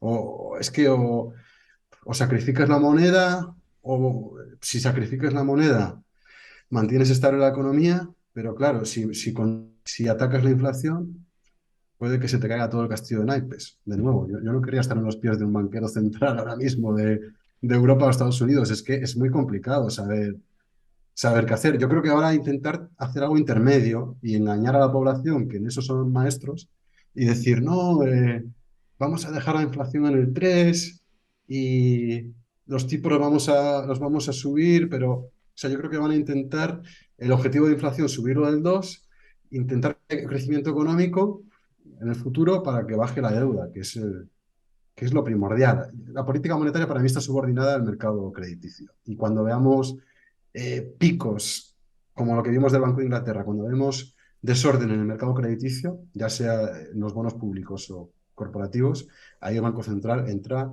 pero entra con toda y imprime, porque es que sabe que si no, nos metemos en la Gran Depresión. Y el Banco Central lo último que quiere es repetir la Gran Depresión. Esto lo dijo Bernanke, lo dijo Greenspan. Nunca vamos a permitir que ocurra de nuevo una Gran Depresión. Entonces, yo creo que eso lo van a intentar impedir con la inflación. Y ahí es donde Bitcoin debería de brillar. Si no brilla, sinceramente, o sea, no sé, porque es que es la coyuntura ideal para que la gente busque una alternativa monetaria. Sí, Entonces, porque debería de brillar. claro, como dices, si no tienes, o sea, si los tipos reales están en negativo y no durante un periodo corto, porque claro, hablamos de que esto viene pasando durante los últimos 2 años y las carteras de bonos son enormes, entonces ese dinero, digamos, poco a poco tendrá que empezar a moverse hacia otros lugares y bueno, como tú dices, podría acabar en Bitcoin. Yo soy de la misma opinión. Para terminar, sí quería preguntarte por si tienes una opinión al respecto de qué puede ser el detonante de todo esto, porque por ahora lo que hemos visto en el último año y medio más o menos es que una correlación que todavía sigue elevada, no digo que esté más elevada, al contrario parece que está menos, una correlación, eso sí, elevada con la bolsa y concretamente la americana y las acciones Ujú. tecnológicas, entonces cuando caen ellas, pues que cae Bitcoin. Y no sé en qué momento tú crees que eso podría cambiar, porque realmente, como has explicado, Bitcoin como activo no tiene nada que ver con un Facebook, por ejemplo, pero cotiza de Claro. manera muy similar. Entonces, no sé si tienes una opinión a este respecto. Sí, sí. A ver, yo como decía, creo que la política monetaria no está subordinada a la bolsa, a intentar que suba la bolsa, sino más a cuestiones crediticias. Y eso lo vimos en 2019, cuando el mercado de repos hubo un pico súper loco, y el Banco Central empezó a intervenir en Estados Unidos, y cuando durante la pandemia del coronavirus, no sé si te acuerdas, pero las primas de riesgo se dispararon. Em, entonces, cuando las primas de riesgo se disparan, yo creo que ahí es cuando el Banco Central interviene. Y justo hoy saqué un vídeo en el canal mío de YouTube que os decía sobre este tema con gráficas. Entonces, yo lo que vigilo, igual no sé si tú también lo haces, pero me gusta vigilar las primas de riesgo entre el bono americano, que se supone que es pues la prima libre de riesgo, y los bonos de empresas, tanto triple C como triple B. Triple B pues son medianamente solventes y triple C son las empresas menos solventes. ¿Qué ocurre? Que cuando ese spread se amplía mucho, salta, es decir, cuando una empresa triple B o triple C, los inversores salen corriendo, no quieren prestarle dinero, tiene que pagar intereses mucho más altos y ahora mismo está como en 15-20 puntos por encima de lo que paga el Tesoro americano. Entonces, cuando eso ocurre, ahí es cuando el Banco Central entra y dice, vamos a imprimir y vamos a bajar, a controlar esto, vamos a comprar Has, deuda. has dicho 15 o 20 puntos porcentuales. Sí, sí, Eso es sí, un sí, sí, gap sí. bastante fuerte. Sí, sí, sí, sí. O sea, justo lo estaba mirando ayer para el vídeo. A ver, creo que era. Claro, no sabía si O decías sea, 15 o 20 normal, puntos no, básicos, que me parecía poco, pero es que 15 o 20 puntos porcentuales me no, parece. no, la triple C, mira, ahora mismo la triple C cotiza a ver, con un spread de 12 puntos con dos. En la pandemia del coronavirus llegó a cotizar con un spread de 18, 15, 18. Ese fue el pico. Y en 2016, 19 puntos. No puntos básicos, como dices, sino pues 1.900 puntos básicos. Y ahora mismo estamos en el 13% por encima de la deuda del Tesoro. Entonces, eh, ¿qué ocurre? Que cuando estas empresas, el mercado las demanda a unos tipos tan altos, pues no pueden hacer frente a sus pagos de deuda y empiezan las quiebras masivas, el empleo, etcétera. Entonces, yo creo que ahí es cuando el Banco Central interviene y es lo que vigilaría como el momento en el que la Fed probablemente haga un pivot. ¿Tú, Eh, tú opinas que yo tengo la. Bueno, es para ver si compartes conmigo esto. Y es que creo que. Creo que Bitcoin funciona como un indicador adelantado de lo que puede pasar con el riesgo. Es decir, que si el Banco Central americano, que al final es el que marca la pauta importante, empieza a dar muestra de que se va a dar la vuelta, es decir, que va a dejar de subir tipos y va a empezar a aflojar, Bitcoin se movería mucho antes que el resto de activos. Sí, o sea, sí, desde luego, porque al final el mercado lo que hace es, no solo el de Bitcoin, cualquier mercado descuenta el futuro. O sea, por eso, buy the rumor, sell the news, ¿no? Sell the fact. Eso es lo que se dice siempre en inglés, compra el rumor, vende la noticia, porque el mercado es una máquina de descontar el futuro. Entonces, cuando haya una inclinación de que la Fed ya vaya a recular, y eso yo creo, como digo, que se va a ver en el mercado crediticio, ya se está empezando a ver, pues la gente va a decir, pues, van a volver a imprimir estampida. ¿Y dónde me voy? Pues cada uno decidirá, ¿no? Aquí no hay recomendación de inversión, como se suele decir. Yo lo tengo claro. O sea, yo tengo claro a qué activo iría monetario cuando vuelvan a imprimir, porque es que van a imprimir, como ha hecho Inglaterra, van a imprimir con la inflación en niveles altos.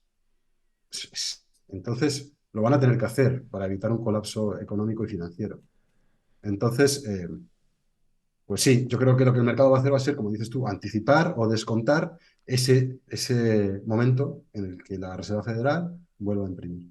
Y no solo lo tienes claro, sino que, bueno, de nuevo, como con el libro, ese estudio del mercado y de cuál puede ser el activo, digamos, más interesante al cual entrar, lo has empleado también en crear un curso. Esta vez un curso sobre cómo invertir en Bitcoin, que es un curso que si podemos, me gustaría ver un poco aquí en el directo. Esa parte quedará para ver en YouTube, pero bueno, si quieres, antes de entrar a ver el curso, puedes definirlo un poco y decir alguna última cosa que quieras compartir con la audiencia. Eh, Sí, o sea, mi principal ocupación desde hace varios años es la inversión. Yo hago trading, pero sobre todo inversión más medio a largo plazo. Y, y en su momento pues me centraba en activos, como dije, como el oro, la plata, las acciones, pero desde hace varios años me centro más en Bitcoin, porque creo que estamos viendo una migración del sistema monetario y es una oportunidad sin precedentes, realmente. Entonces, por eso estoy más centrado en este mercado y utilizo una serie de herramientas que vengo pues, desarrollando en mi operativa durante los últimos años. Entonces, el curso, pues de nuevo, es una forma de compartir este trabajo, estas herramientas que yo empleo para obtener una rentabilidad. Es un curso 100% Bitcoiner, no se menciona ninguna shitcoin. Bueno, sí se menciona alguna shitcoin para entender por qué Bitcoin tiene valor y las otras criptomonedas no. Muy bien. Y los que hayan visto estas entrevistas saben por dónde van los tiros, pero se entra en más detalle. Y luego ya se entra a hablar pues, un poco de las diferentes estrategias que podemos adoptar los bitcoiners para sacar rentabilidad. Ya sea, por ejemplo, pues finanzas centralizadas, que todas las conocemos, ¿no? Estas empresas a las que delegamos la custodia de nuestros bitcoins por unos tipos de interés. Las finanzas descentralizadas sobre Bitcoin, que utilizan la red RSK y hay varios protocolos, como puede ser pues, Money on Chain y Tropicus, que utilizan Bitcoin como activo, tanto para asegurar la red como activo de inversión, para obtener una rentabilidad pasiva. Y luego otro tipo de estrategias más agresivas, como puede ser cuando emplear apalancamiento, cuando intentar pronosticar un suelo del mercado o un techo del mercado. Y en definitiva, poder hacer una estrategia que se acorde a las preferencias y los objetivos de cada uno, ¿no? Que habrá personas más conservadoras que digan, oye, mira, a mí no me compliques la vida, yo quiero tener mi Bitcoin, holdearlo y como máximo poner una pequeña parte en DeFi para que me dé un yield del 5% anual. Pues esa persona va a encontrar esa estrategia. Y si hay alguien que diga, no, mira, yo quiero emplear mi tiempo en estudiar el mercado, análisis técnico, análisis fundamental, análisis de la cadena de bloques, este tipo de análisis, pues también hay una serie de herramientas para que esa persona pueda hacer su estrategia. Eh, el curso está en mi Twitter, lo tengo fijado arriba, y también en mi página web, que es gaelsanchezsmith.com. Y en mi canal de YouTube lo que hago es empleo muchas de estas herramientas, las muestro un poco para la labor de análisis que comparto en mi canal de YouTube. También hay una versión gratuita del curso, limitada, que la gente puede probar y si le gusta, pues puede comprar el curso completo. Y también estará en la descripción de este podcast. Bueno, Gael, muchas gracias por haber estado aquí. Y nada, antes de pasar a ver un poco del curso nada, simplemente decirte que eso, como siempre, un placer y que espero que, no sé, en un año, año y medio tengamos otra charla para ver qué ha pasado efectivamente con el mercado, porque parece ser que estas charlas nos sirven para predecir el futuro y sería bueno ver si realmente mantenemos la racha o qué pasa. Pues genial, ¿no? Muchas gracias, ha sido un placer y me ha gustado mucho la conversación, Alberto. Muchas gracias por la invitación. Vale, yo dejo de grabar aquí Recording stopped. para el podcast, que como, como has visto tendré que limpiar algunos trozos. Pero nada, que si quieres, si quieres compartir algo del curso, también tengo algunas preguntas de la audiencia, por si tienes unos minutitos. Y nada, pues Sí, si quieren hacer alguna pregunta del curso, igual tengo una pequeña presentación. Em, a ver. Eh,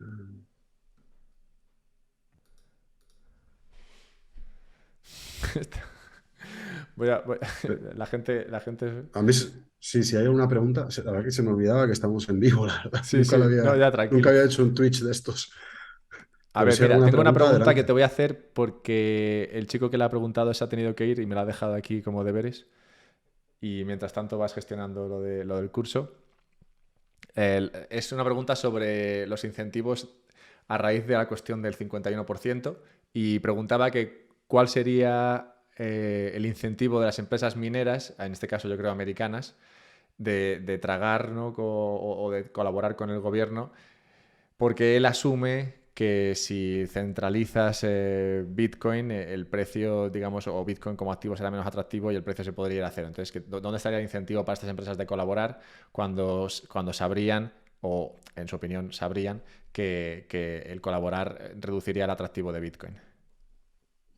Eh, o sea, sí, es una buena pregunta y yo también me la hago. No tengo claro que lo que hablábamos antes tú y yo, ¿no, Alberto? Que yo no tengo tan claro que el precio fuera a colapsar si se censura a 10 oligarcas rusos, por ejemplo. Eso para empezar. Pero luego lo segundo es que un gobierno o una coalición de gobiernos le importa, yo creo que bastante poco que el precio de Bitcoin colapse. O sea, si tú eres un gobierno, tienes otro tipo de incentivos. Y si, por ejemplo, si puedes ganar una guerra usando Bitcoin, si tienes un conflicto armado con Rusia, por ejemplo, y puedes bloquear una serie de transacciones para limitar el poder económico de Rusia, del gobierno ruso, eh, yo creo que un gobierno lo haría. Y le daría igual. ¿Y cuál es el incentivo para las mineras? Pues ninguno, pero es que las mineras están bajo una jurisdicción y tienen que acatar las leyes de ese lugar o los gerentes van a la cárcel. Ese es el Claro, incentivo, yo creo que evitar el la cárcel. incentivo es que la alternativa Sí, es dejar de operar, ¿no? sí, y que te vas y si eres el gerente de esa empresa, te vas a la cárcel por terrorismo, o por lavado de dinero o por lo que sea. Sí, y aparte, como tú Entonces, dices, y eso es una cuestión que no he leído ni visto por ahí, es el hecho de que sean empresas cotizadas, que ya no claro. responden, ya no es un tío que diga, mira, soy millonario y bitcoiner. Uy, se ha suscrito alguien. Dice, ya no soy millonario y bitcoiner y voy a hacer esto porque me gusta. No, son empresas que dependen al final en gran medida de sus accionistas, ¿no? Y que tienen que responder frente a ellos y que si el CEO del momento decide no colaborar, pues le echan y ponen a otro y el otro sí que colaborará. Sí, sí, sí, sí, o sí, lo que dices, o le echan o va a la cárcel directamente. Bueno, Es sí, que, sí, o pero de sea, primeras, de primeras le echan, luego igual acaba en la cárcel, pero de primeras le echan.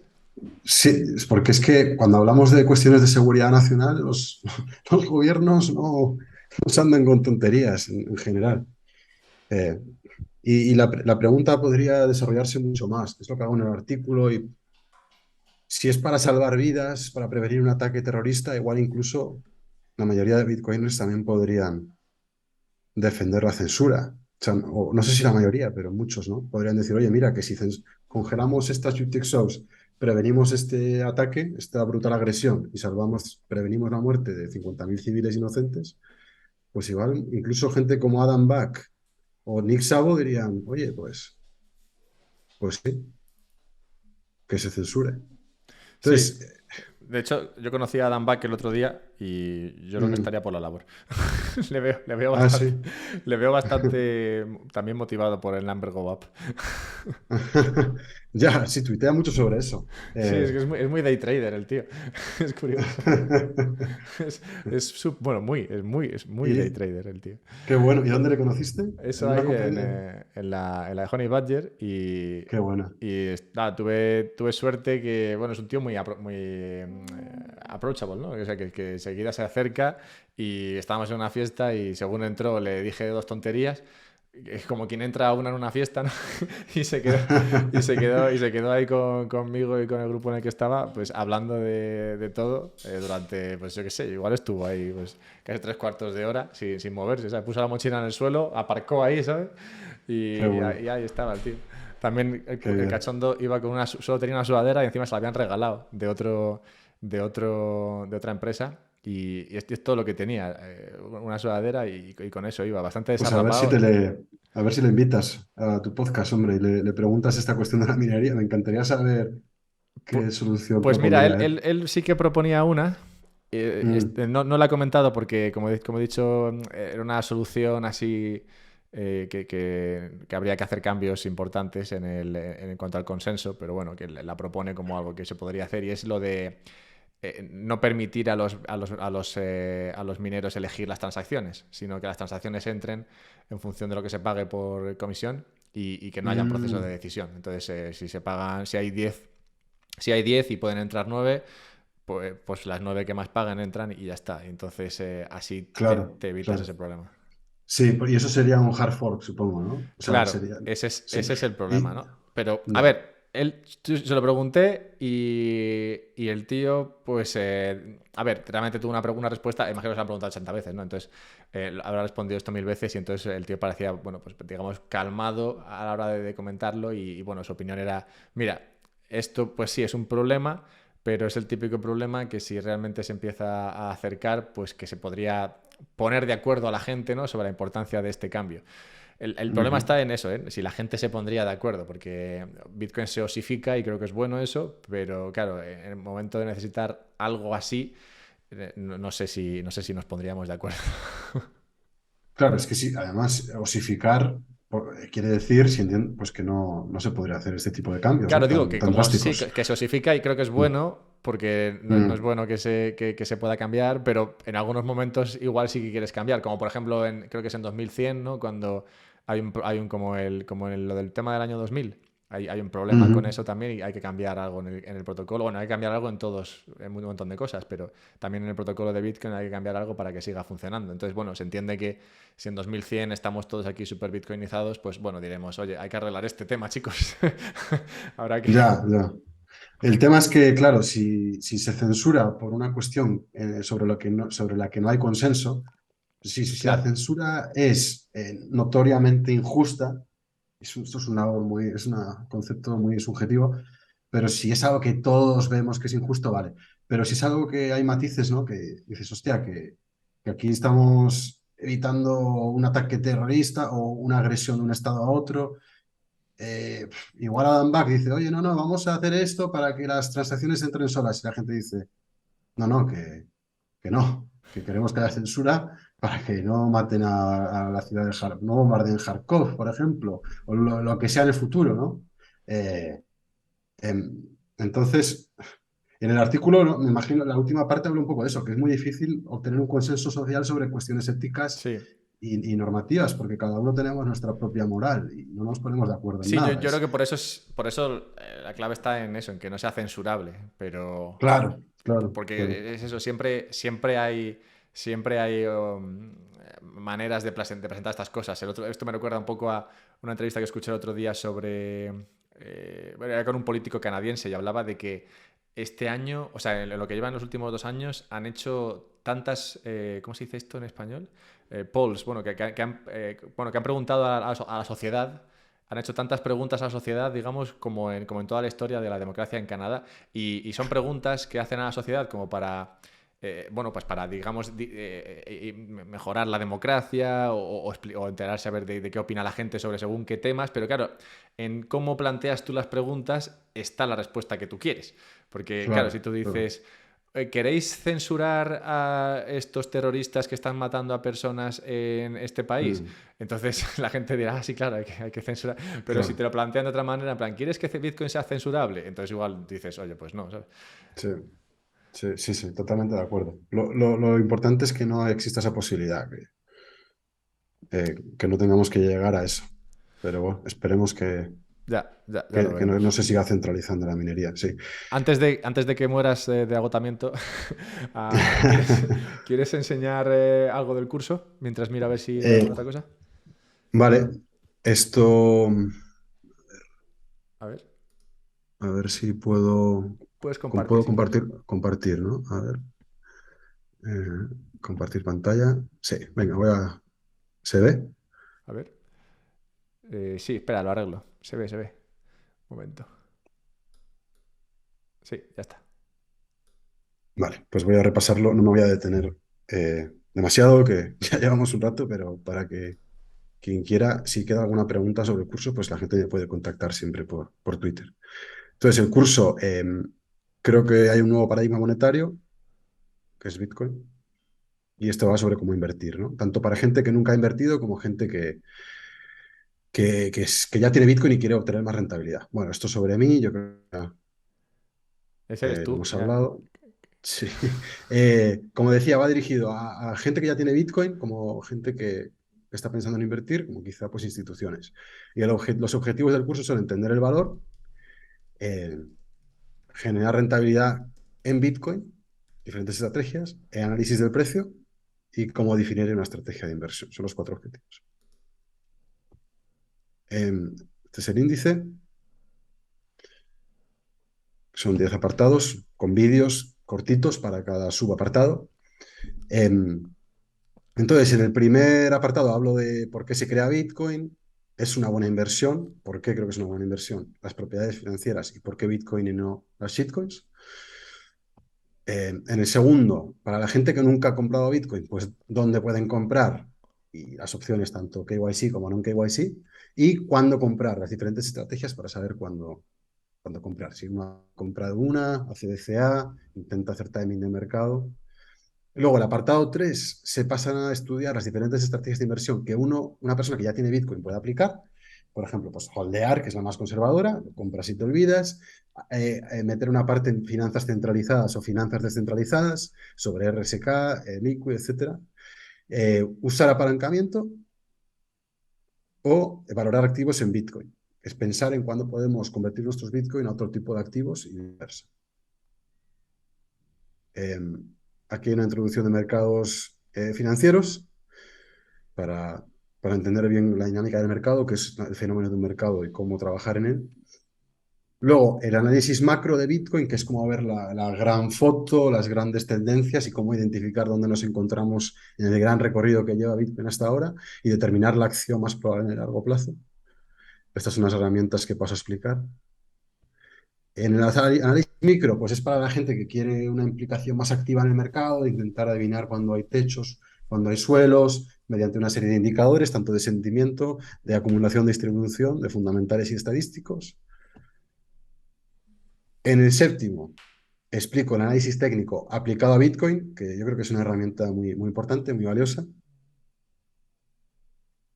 Y en los dos últimos apartados, pues estudio qué tipo de inversor quieres ser, para que cada persona lo pueda determinar según objetivos, el estilo de vida que quiere tener, el tiempo que quiere dedicar a esta actividad y hacer un plan según el perfil de riesgo, los objetivos y el tipo de inversor que cada uno quiera ser. Me preguntan Eh, que si, bueno, primero, ¿cuánto cuesta y si se puede pagar en sats? Bueno, en Bitcoin. sí, se puede pagar en sats. El precio es de $150, pero Alberto, si quieres te doy un código que tiene una validez de una semana para que cualquiera que nos vea tenga un descuento del 50%. Habla del Eh, 50. du- Vale, sí, pues durante... pásamelo, pero, sí. bueno, no sé si pásamelo, bueno, no sé, pásamelo en algún momento, cuando quieras. O sea, el código va a tener una validez de una semana desde el momento en el que se publique. Entonces, Entonces, mejor el martes, que será cuando lo publique en el podcast. vale, perfecto. Pues te lo paso y así luego lo puedes tú poner en la descripción por si a alguien le Sí, interesa adquirirlo. Y también la gente puede, lo que digo, probar la versión gratis, ¿no? Que son pues, varios apartados y subapartados abiertos para que cualquiera los pueda ver y ayudarle a decidir si es algo que le encaja o no. Eh, Eso está en mi página web, en gaesanchezsmith.com, está, y en mi Twitter también lo tengo ahí fijado, podéis encontrar el link a la versión gratuita y la de pago.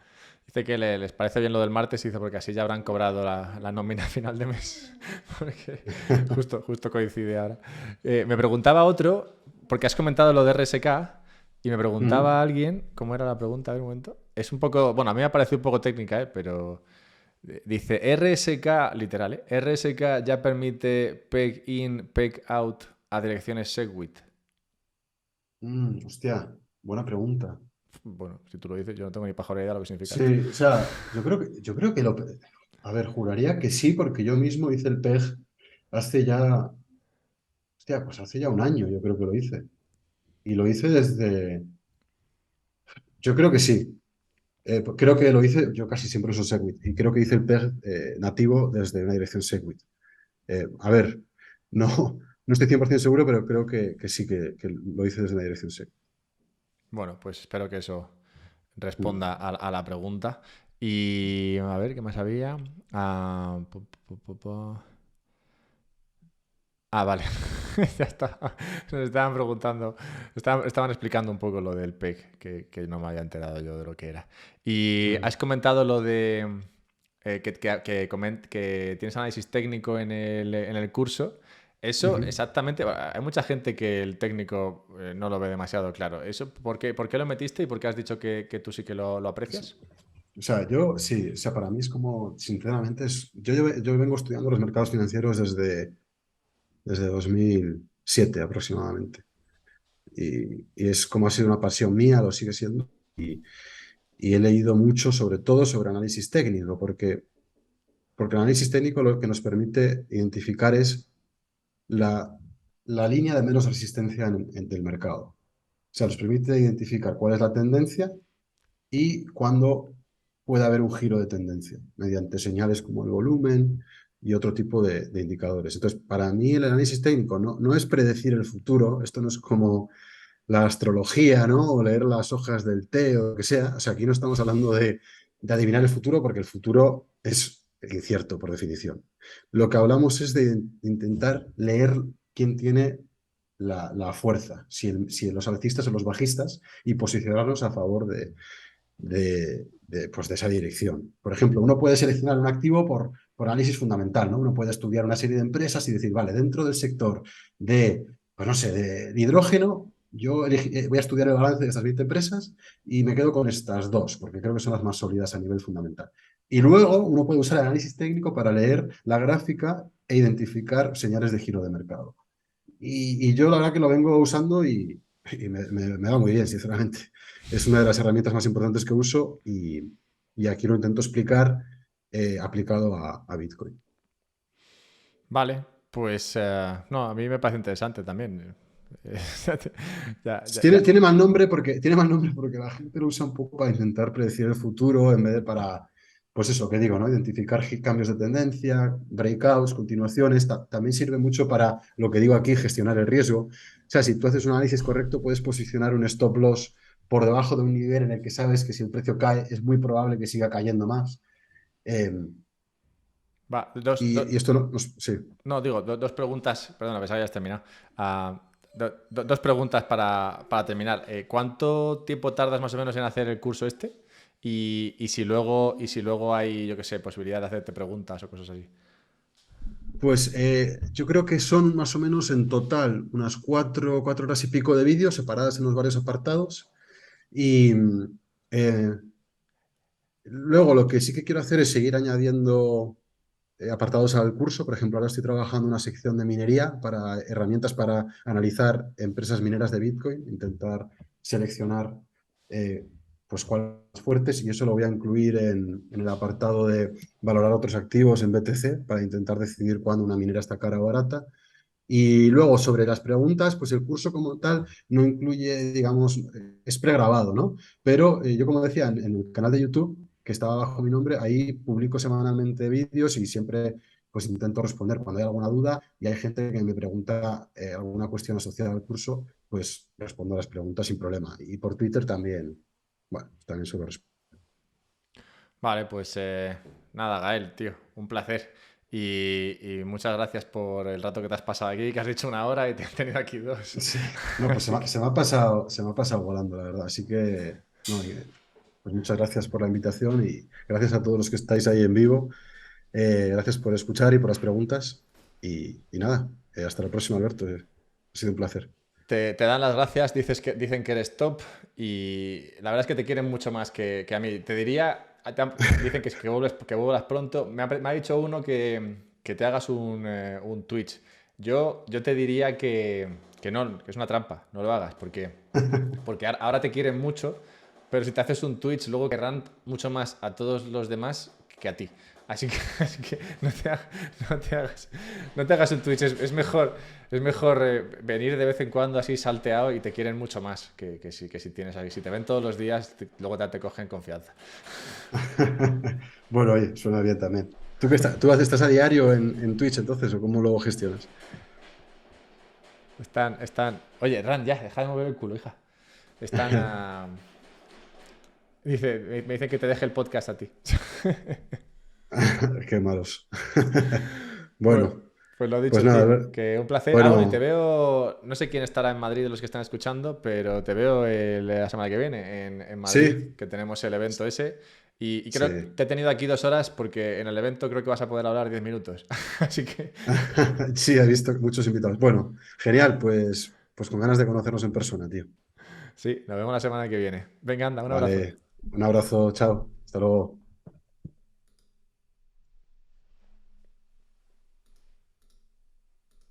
Bueno, pues ala, ya os habéis quedado sin Gael, a cascarla. Que se está convirtiendo la grabación, así que no se ha perdido. Y nos vemos el martes. Sí, nos vemos el martes. Así que nada, sed buenos. Y muy bien, Gael, efectivamente. Nadie se ha suscrito mientras la entrevista, lo cual es un detalle, gracias. Ahora podéis suscribiros todos los que lo habéis pensado. Y Aketsa ha hecho 2 veces el mismo chiste. No creas que no me he dado cuenta, Aketsa, en lo de, es una mera entrevista. 2 veces has puesto eso en el chat. No es que yo solo leo y estoy entrevistando a alguien y me tengo que tragar vuestros chistes de mierda. Si hacéis chistes, hacedlos buenos, por lo menos. O malos, para que no me ría en directo. Muy bien, Juan Ángel, tú sí lo has hecho, muy bien. Y también se ha suscrito Brady otra vez. Así que nada, gente de bien, como debe ser. Hala, que me voy a darle de cenar a Rand, que bueno, se ha portado muy bien, la verdad. Hala, sed buenos. Marga, no le rías los chistes a Ketcha. Chao.